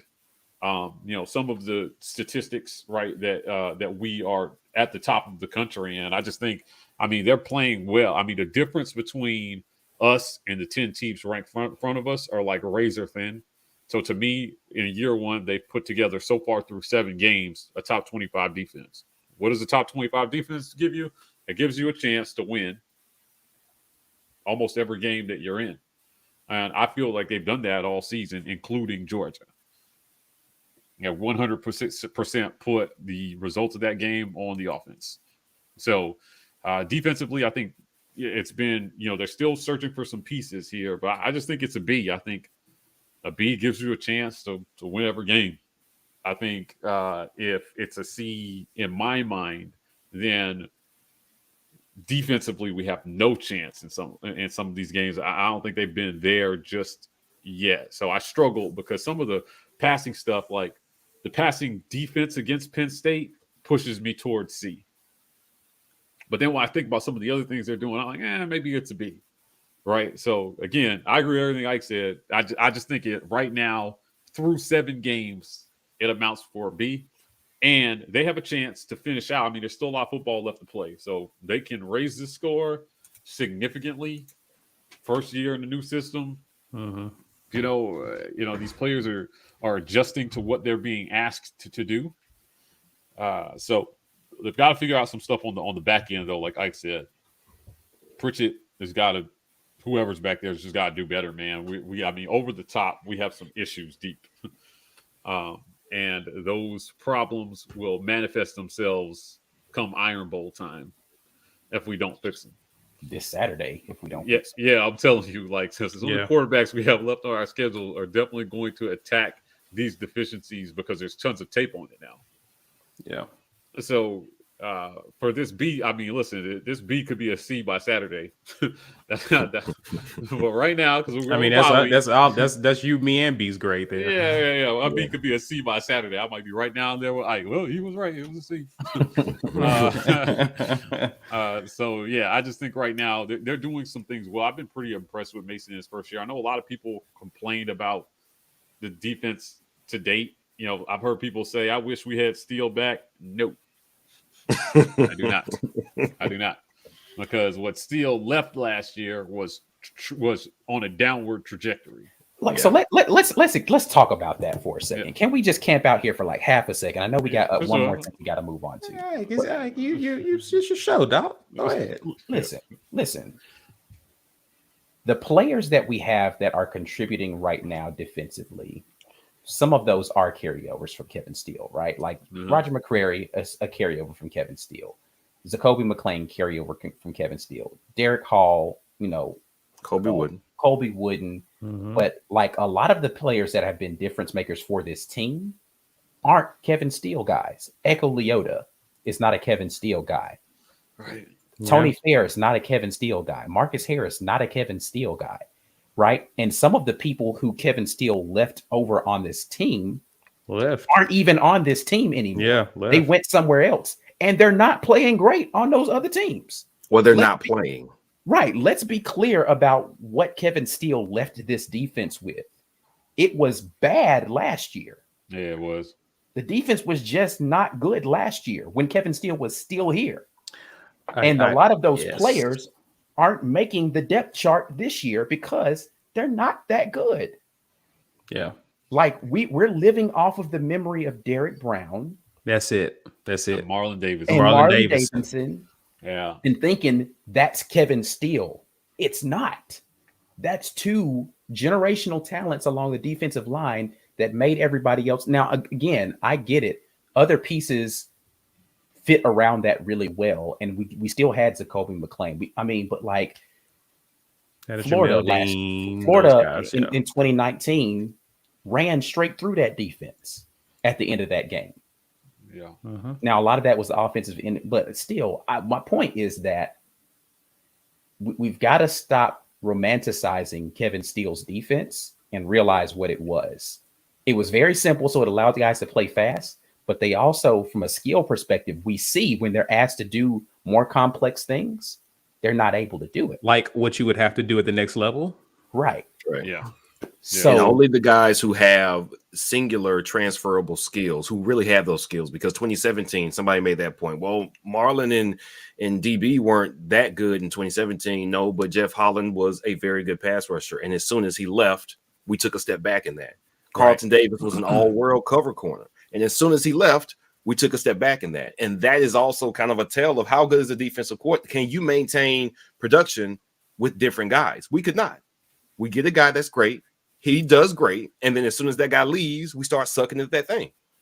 right. Yeah. So it's again, got his strengths, but yeah. if we want to say Kevin Steele was a good talent recruiter, maybe. But if he was so great, how come we don't have a bunch of talented guys still on the roster right now in defense? We had to rate. If we want to say Kevin Steele was a great schemer, okay, his schemes were okay, but why were we bottom of the league in third down defense his last year here? Those were all his kids. Those weren't people who he inherited from somebody else. So we got to stop romanticizing Kevin Steele and trying to pretend like he was some all-world defense. Like, I think because we played so well in 2019 and we almost beat LSU, and now all of a sudden Kevin Steele can't even get a job right now. Yeah, that's a fact. I mean, I'm not sure, but let's be. And a lot of people wanted him to be our head coach. I'm just like, come on, I get it. I understand you're not used to seeing this type of defense. It's a more complex scheme, and we're basically piecing this together with Kevin Steele's talent. Right.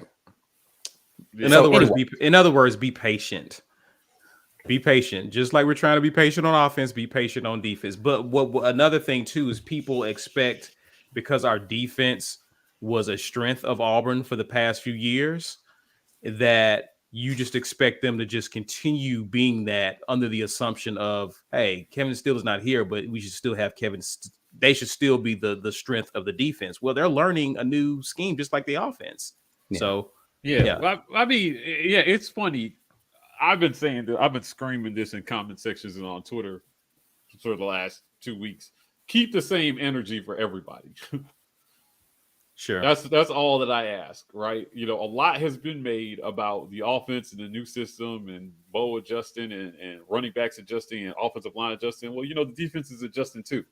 It's not exactly the same thing. I think it's easier to adjust to a new defensive scheme than it is a new offensive scheme. Yeah, I see it. I see it. I definitely got to answer this question. I see it. And I'll let you get it. I was going to answer, but you feel a little bit more passionate than I do.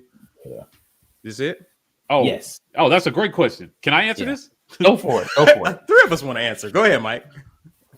Okay, so one of the reasons why I love doing the War Rapport is we get to talk to people. Yeah. We get to talk to people. And when you say we, I'm going to tell you Gus. Mm-hmm. Because what we know now about how coaching the budgets are managed, Alan Green told us, he said, listen, the coach is giving a budget and it's up to them how they decide to spend that budget. Now, the question that we asked them circled around recruiting. Is there a plan to spend more money in recruiting to expand Brian Harson's footprint? And his answer was Brian Harsin is going to be given a budget, and that in budget encompasses everything that is football. That means coaches' salaries, that's recruiting travel, all that stuff. So if you choose to pay your coaches and then you need more money for recruiting, it may not be an automatic yes because they have a budget. Now, we all have budgets. Hopefully, we all have budgets in our life where we decide how much money to spend on what. Our last coach clearly valued. I mean, he had like he was the sixth highest paid coach, but we had a top 5 paid coaching staff in the country. Right. Yeah. So it wasn't just Kevin. Everybody was getting paid under that guy. So he clearly valued his coaches. Cody Burns was one of the highest paid wide receiver coaches in the country. By the way. Yeah. So if we're gonna make that assessment, I just don't know what to tell you. Yeah. So I mean, it wasn't just Kevin Steele; it was everybody. And what they did was they took, again, 1 or 2 years where our defense was really good and said, "Let's hold on to this guy, don't let him go." Right. Then after, Especially while Gus was trying to figure stuff out offensively. yeah, and to B's point, after those players that propped that defense up left, it kind of fell. So, like, I get it. I mean, hopefully that's something that's changed at Auburn, right? We're not paying guys until they show sustained success. And, you know, if Brian Harsin is going to have any level of success, he's going to be graduating coordinators to head coaches often. Yeah. Yeah. You know, and I would question whether paying a guy to be the top paid assistant in the country is a good strategy. Because if he wants to stay an assistant, I'm not sure that's the guy you want in the job. I want coordinators who are chasing head coaching jobs, and you just got to rehire every year. That's what the most successful programs are doing. They're rehiring coordinators every couple of years, B. When you say they, who are you talking about? Bama and Clemson. Clemson is not rehiring coordinator. They overpay Venables. Venables actually gets paid more than what to stay as long as he's. They're doing it on the. They were doing it on the offensive side of the ball. Yeah, I'm just saying, doing it on the offensive side. Well, Tony Elliott was a co-coordinator for a while, and now he's the solo. So what they're doing is they're bringing people up in the system and saying, "Stay, learn." And even Tony Elliott has some chances to leave this offseason. He's like, "Nah, I'm good. I'm going to stay." They are making it. They're doing what Gus was trying to do and saying, "You're here. Let's keep this thing going. I'm going to pay you more than you're probably worth." How many guys head coaching in our league were a coordinator somewhere else in our league? Somewhere else in the league? Every last one of them. Yeah, right. That's what I'm saying. That's what I'm saying. Well, Heupel wasn't it? No, Heupel was. Yeah, they all worked under a guy. Every last one of them. Yeah, they all worked under a guy and then went and took a head coaching job somewhere. If we're having success, we're going to be graduating coordinators to head coaches. Well, that's what Brad Larondo talked about when we interviewed him. He was saying that Harsin's plan for development, and I asked him, he said the plan for development isn't just about players. It's all about coaches.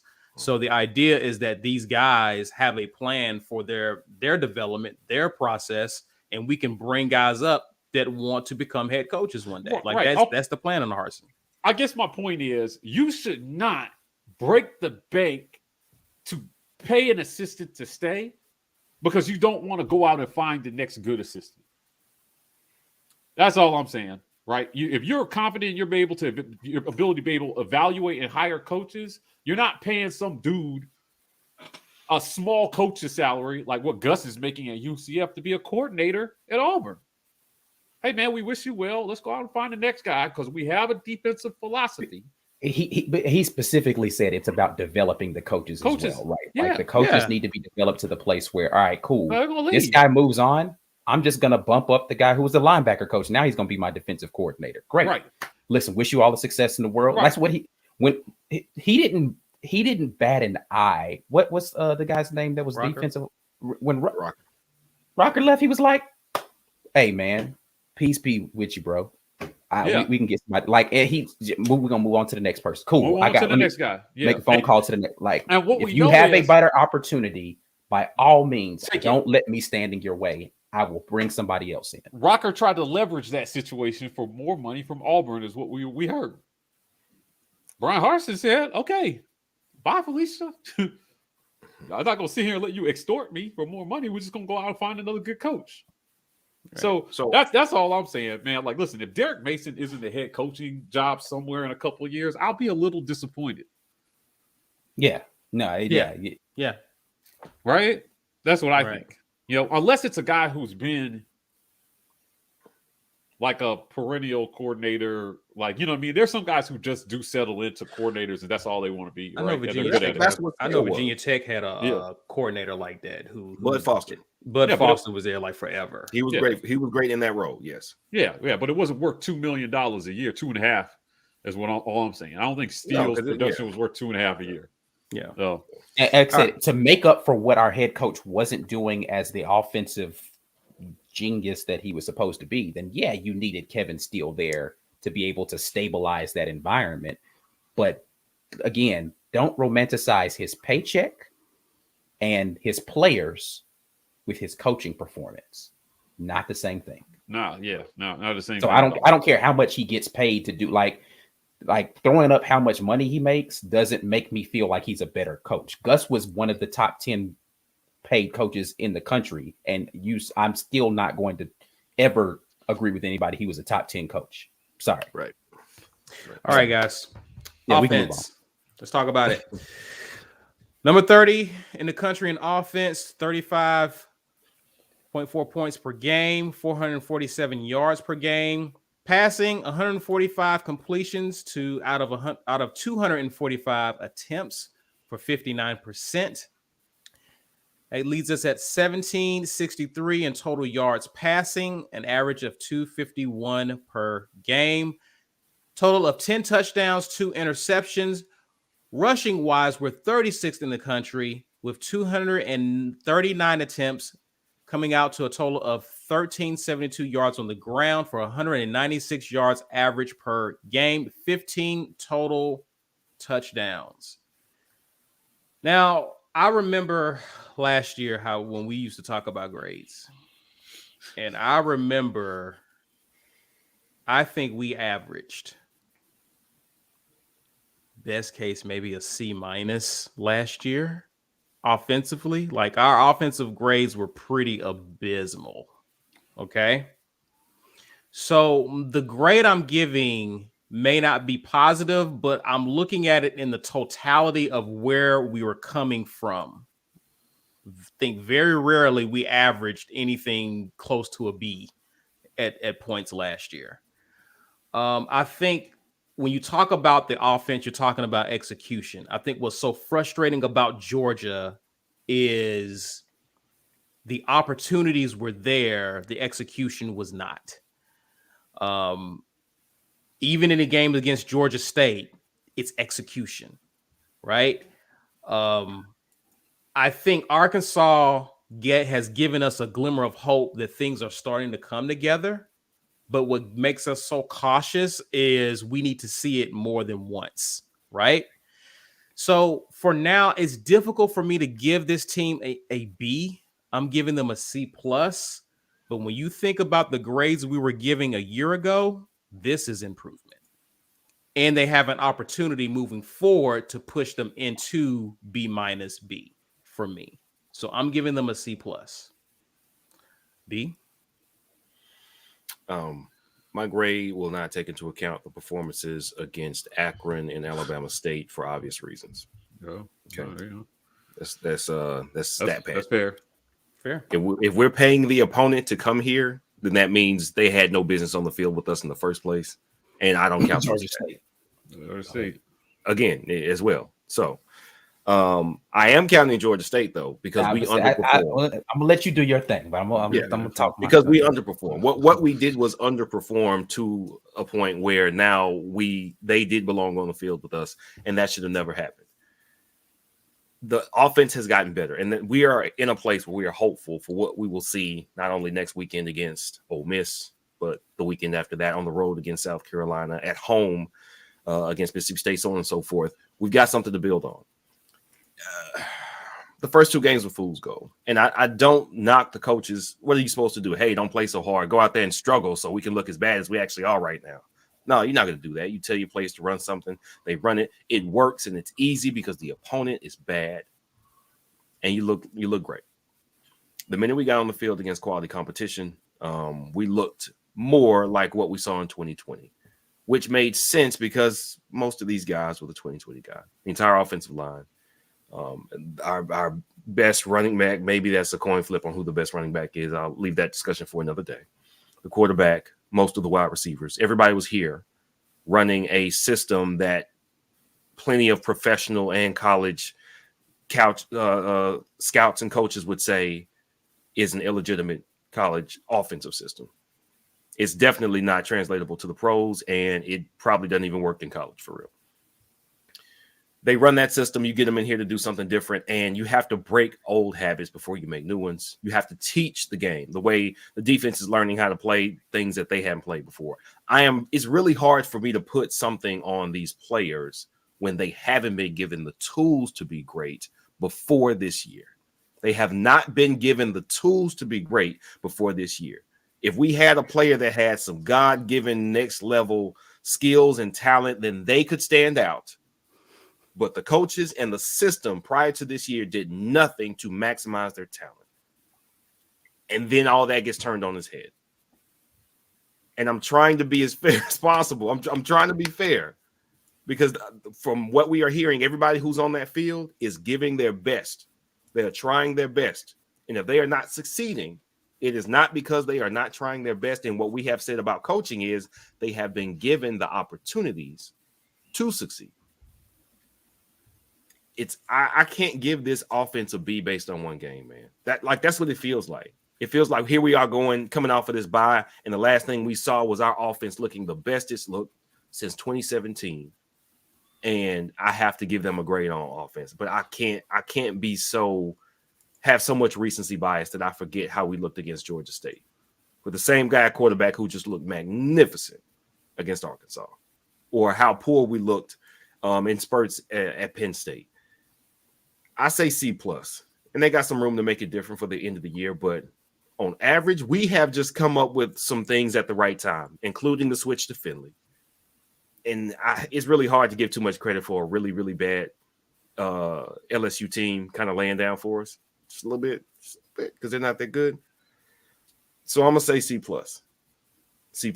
We're finally on course to look organized, disciplined, well thought out, and tight with execution. So I hope that continues and we can be here after the Iron Bowl and be like, man, look at that. Or even better, we can be here after the SEC championship game and be like, man, that's a B+, A- offense. But right now, I say C+. Mike?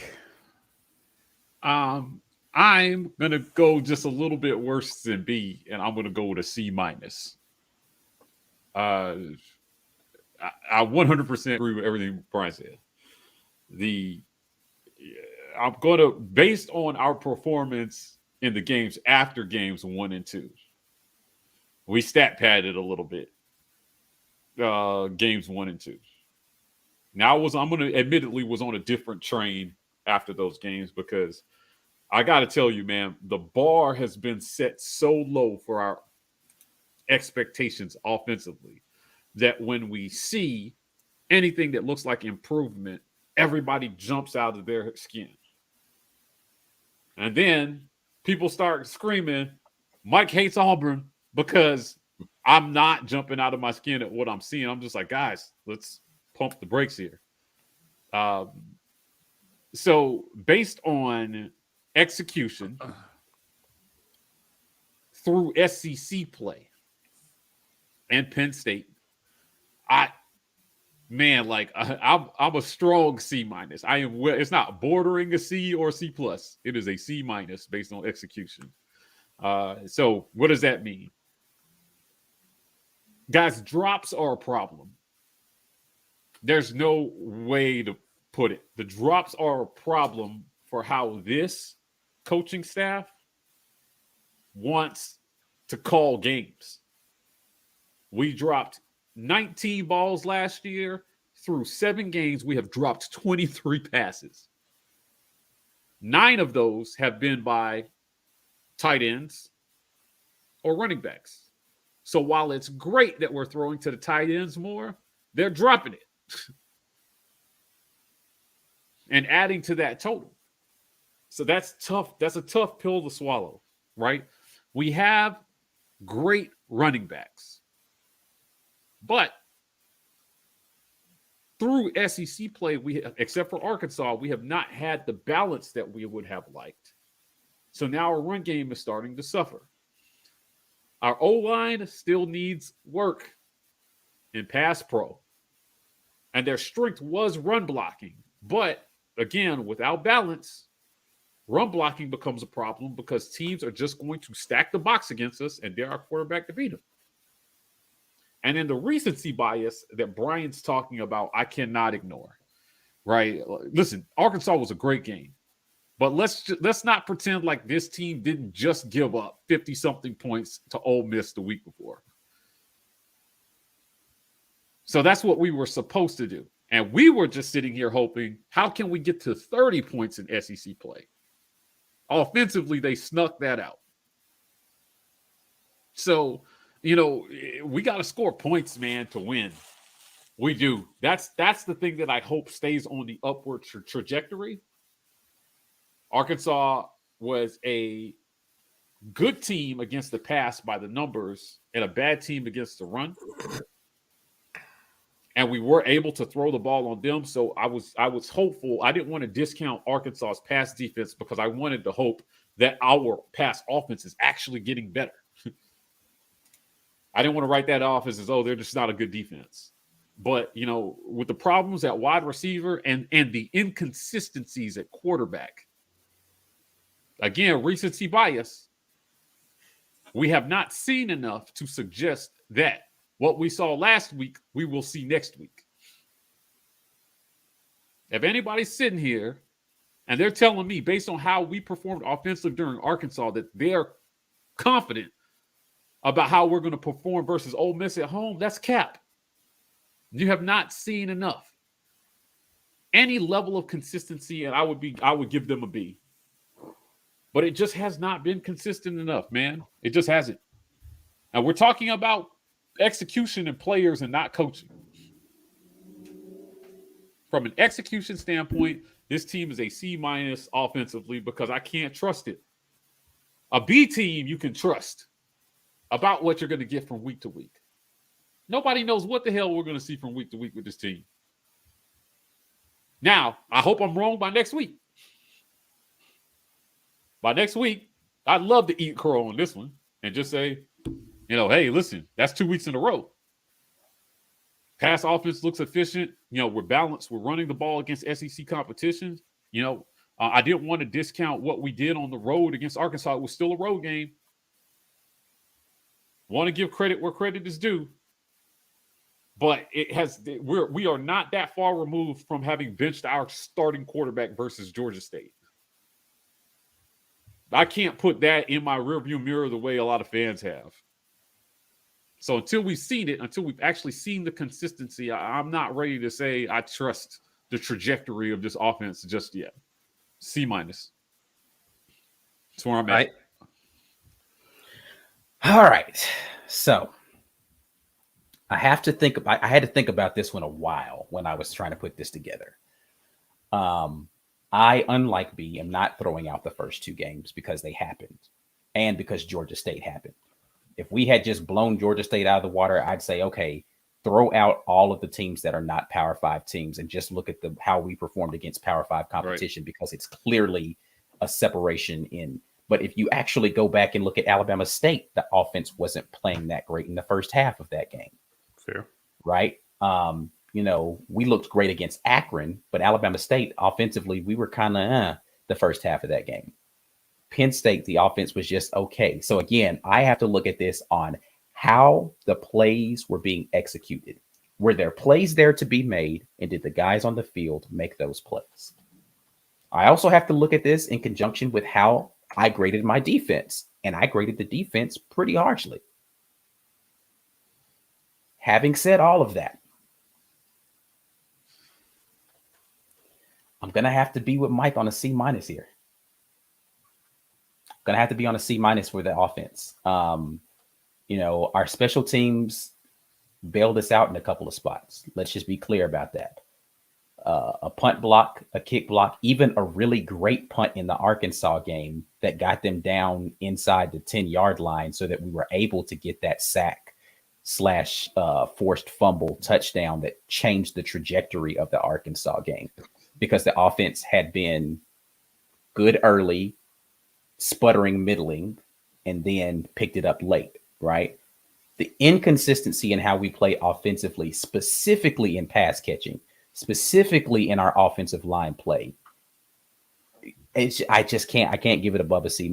Like, it just, from game to game, you have absolutely no idea what we're going to be doing offensively. I do hope that Arkansas is a omen for what's going to come. You know, and honestly, let me say this.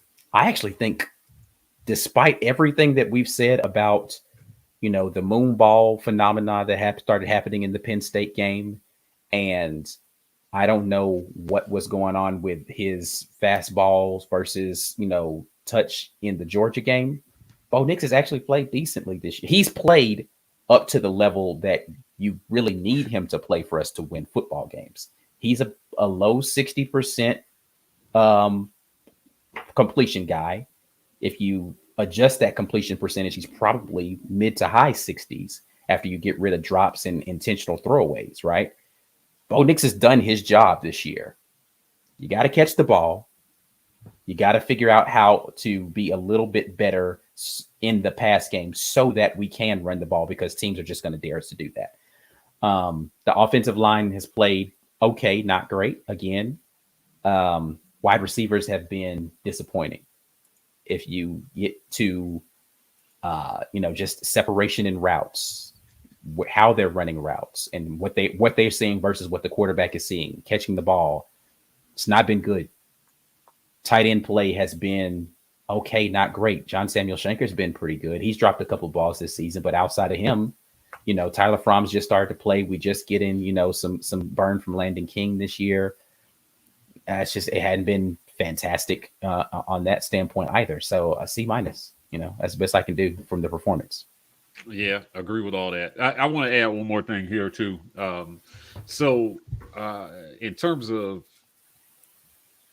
In terms of all overall offense, right? Outside of offensive line and quarterback, there's not a ton of experience on that field. Right. There's not a ton of experience. And I'm gonna say this because I've been dealing with it all week, and I'm not gonna stop being me. I'm not gonna pipe down about it either. Right. When you have a team that's got a ton of inexperience, right? You look at the experienced players and you hold them to a higher standard. Right? That's what makes our offensive line play kind of disappointing, right? This is not like a freshman, sophomore. Yes, factual. These guys have been here. So, expecting anything more out of them at this point is really, really difficult. Right? We're looking at this O-line, and I'm like everyone wants to talk about O-line. In my head, I want to move on from that conversation because I don't really expect to see much more out. We just got to scheme around what they don't do well at this point. We're not talking about freshmen and sophomores. And everybody's going to jump down my throat about it. But at quarterback, again, I put the bigger onus on the third-year starting quarterback that has more on-field experience than almost anybody on that team. So why is it we're nitpicking the guys with no experience and then making excuses for the guys with all the experience? Just keep the same energy. That's all I'm asking. So we released a little snippet of Chris Todd explaining the throw to the flat. He did a beautiful job explaining it, where he said, listen, if you're going to throw that ball that way, it was what a lot of people thought was a drop by Robertson. Now, Robertson has on-field experience with Georgia, but let's be real. He was never a feature guy in that offense. He was a highly rated recruit, and he's new here. And he explained what they practice. So the consistency, when I say we don't know what we're going to see from week to week, that play was a microcosm of that. And I'm not picking on Bo here, but I'm just saying, that throw to the flat, it was clear at that velocity, you're supposed to hit the receiver on the chest every time. Otherwise, there's no reason to throw that ball out in front. Now, what did everybody else say? They said, what good receiver complains about the ball thrown too hard? That's not the damn point. The point is you practice execution, and putting the ball on the chest is part of that execution. This is a third-year quarterback. Yet we're jumping on the inexperienced receivers for not being able to catch the inconsistently thrown ball. I don't get that. That's another reason why this is a C. Because in a B offense, there's no pressure on that play. There's no reason to not just put that ball where it's supposed to be. And when you're talking about experienced players, if you're telling me that's a nitpick, you're damn right it's a nitpick. He's got to do as a senior leader on this team, every senior has a job to do everything they can to help the guys that they're playing with. That's why having a guy like Jacoby and Owen who have experience and in smoke on the field, calling the defense and understanding assignments and being able to get guys in the right position, hold guys accountable, that's a big deal. They have to execute. They're the seniors on this team, man. They're the upperclassmen. The same is true for the quarterback. We just don't have the experience at wide receiver right now. Yet somehow, when it comes to the nitpick on the drops, we're frying them every single week. And I'm fine with that if you're going to keep the same energy for every player. That's all I'm saying. Yeah, Keep it consistent across the board. That's been my only problem with the critiques is that we don't give, like you said, the energy isn't the same for everybody. It's not the same for everybody. And I get it. It's really easy to like when I just don't like the standpoint of you aren't a good Auburn fan if you critique players, but it only happens if you critique certain players, because I can get on here and say whatever I want to about a DB, a wide receiver, an offensive lineman, literally any position. I can get on here and I can give them nicknames. You call Shed Stone Hands, and it was a radio silence. Yeah, right. Yeah, I can literally get on here and say anything about any player that is not the quarterback. And if I say anything about the quarterback, somehow I have offended my Auburn fanship. And I just don't understand that. I don't get it. And if you're saying, but you talk about the quarterback's the most important position on the offense. Yes, I'm gonna talk about it more. He touched the ball literally every play, unless it's some sort of wildcat snap. Yeah. Right.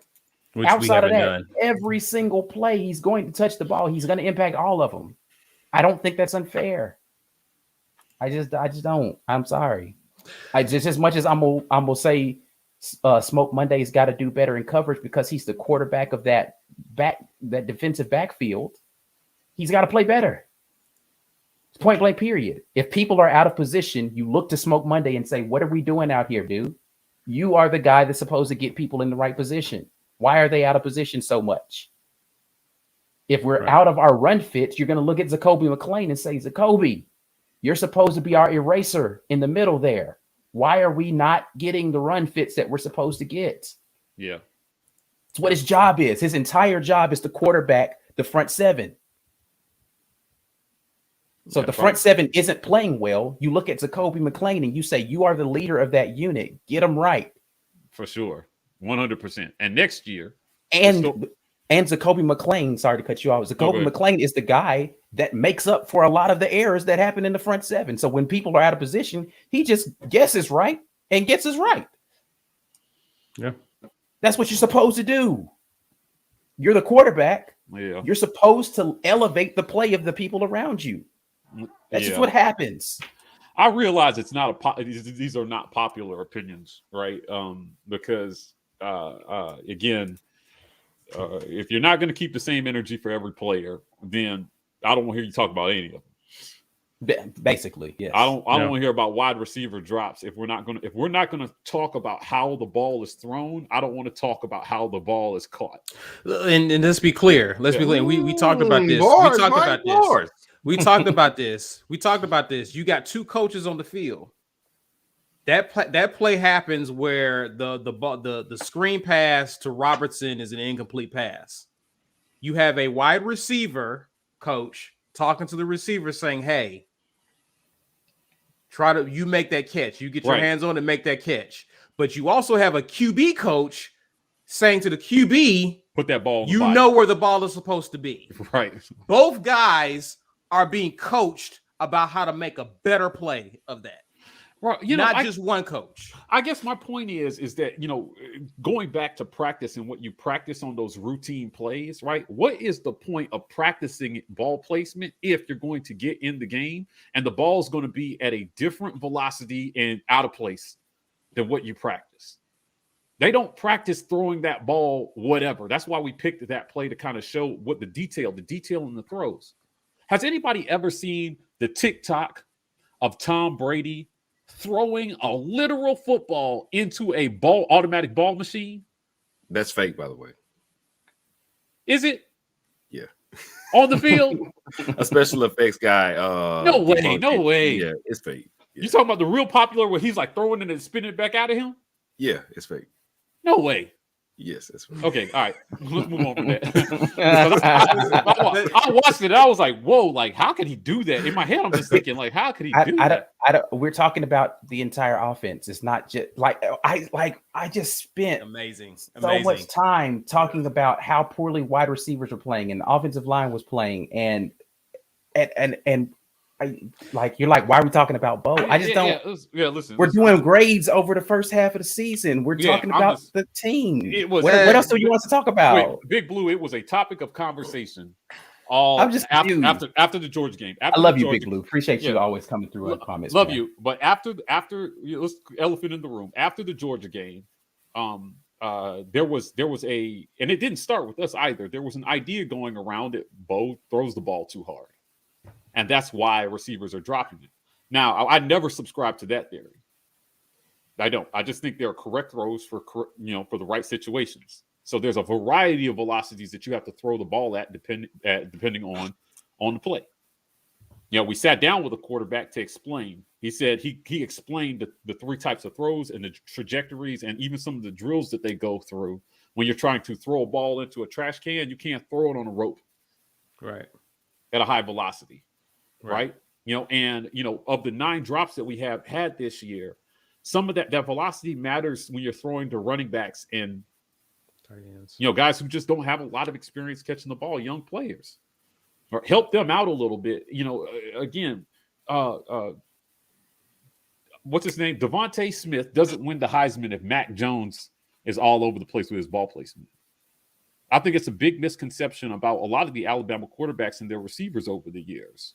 Ball play, they don't have a bunch of guys who just go up and bail their quarterbacks out. Actually, what's happening Devontae Smith said himself that he thought that Mac Jones was a better quarterback than Jalen Hurts was. Than Jalen Hurts. Well, and Tua, actually. He actually said he preferred Mac over both of them because he threw him catchable balls all the time, all the way to the Heisman. Right? All the way to the Heisman. I didn't say that. Devontae Smith said that. Yeah, we know that. And he should know. He would know. Joe Burrow and Jamar Chase, right? I mean, those guys had, he could, as a receiver, being able to trust. Like Chris talked about the difference between trust, and I'll get off my soapbox about this, between wide receiver and quarterback. And that goes both ways. So the quarterback has to trust that when he puts a ball someplace, the wide receiver is not going to let some guy cross him and get it picked off. And we've seen our receivers do that this year. We've seen them break out when they should have broke in, go out when they were supposed to dig in on a route. The chemistry is off. But from the quarterback position as well, we have seen balls out in front when they should have been on the body. Yeah. Right? Beamed when they should have been lofted. I mean, it makes the game more difficult. So why do we have to have all world receivers, but an average quarterback? I don't understand that. I don't understand that frame of thinking. If we're talking about a guy in his third year, I'm just expecting more consistency on routine throws. That's all I'm saying. And some of those drops were routine throws. No pressure. We're not talking about plays where he was running for his life. Nobody in his face. Just a throw to the flat, wide open. Put it on him. Or don't fry the wide receiver because he didn't catch it. It just, you know what I mean? Like I look at it and I'm just thinking, man, that ball should have been caught. But it also could have been thrown better. But I'm not sitting here. After Georgia, people literally have come on every live stream and tried to tell me we had 12 plus drops in that game. That number was so big. It was at one point somebody actually said 19. Give me a break. 12 and 19 complete passes in the entire game. Like, come on, right? We got the worst receivers, all this. Like, I'm just standing up for the receivers a little bit and just saying, like, listen, they do have drop problems, but they didn't drop 12 balls in that game. We reviewed every play. I would challenge anybody who said that to show. Let's sit down, look at the tape, and you show me 12 drops, and I'll show you cap. There were not 12 drops, and of the 6 that they ended up recording, 3 of them I was like, right. Could have been better execution from the quarterback position. So I'm sticking by that. I'm just saying, like, listen, I hope that the trajectory stays upwards. Yeah. On all ends, right? Because during Arkansas, like, what did everybody start saying? They start saying, look, the receivers, look what happens when the receivers catch the ball. And I'm like, did y'all miss the part where all the throws were accurate? Right. That's not a coincidence. He had a great game. He had a great game. But when he elevates his play, magically the guys around him elevate their play. And that was my entire point, is that quarterback playing better elevates the play of everybody else. Yeah. Everybody on the team. Right. Now, it doesn't mean that you can't go out and make a play for your quarterback every once, Right. you know what I mean? Here and Right. there. Right. That's not what we're saying. Sometimes you just got to help your quarterback. On the play that we rated number 1 with Backyard Bo running around, right? Bo did his job on that play. He just kept it alive. You know who else did their job too? Yeah. Keeping it moving for his quarterback, giving him a target in the back, running to grass. You know, and we just need to see more of that on both ends, man. These receivers but the receivers are young and they're still learning that. Yeah. They are, right? And so I'm giving them just a tiny bit more slack. You know, if one more person says to me, these are D1 receivers, they should be able to just catch anything that's thrown at them, I'm going to lose my mind. You might as well just go ahead. That's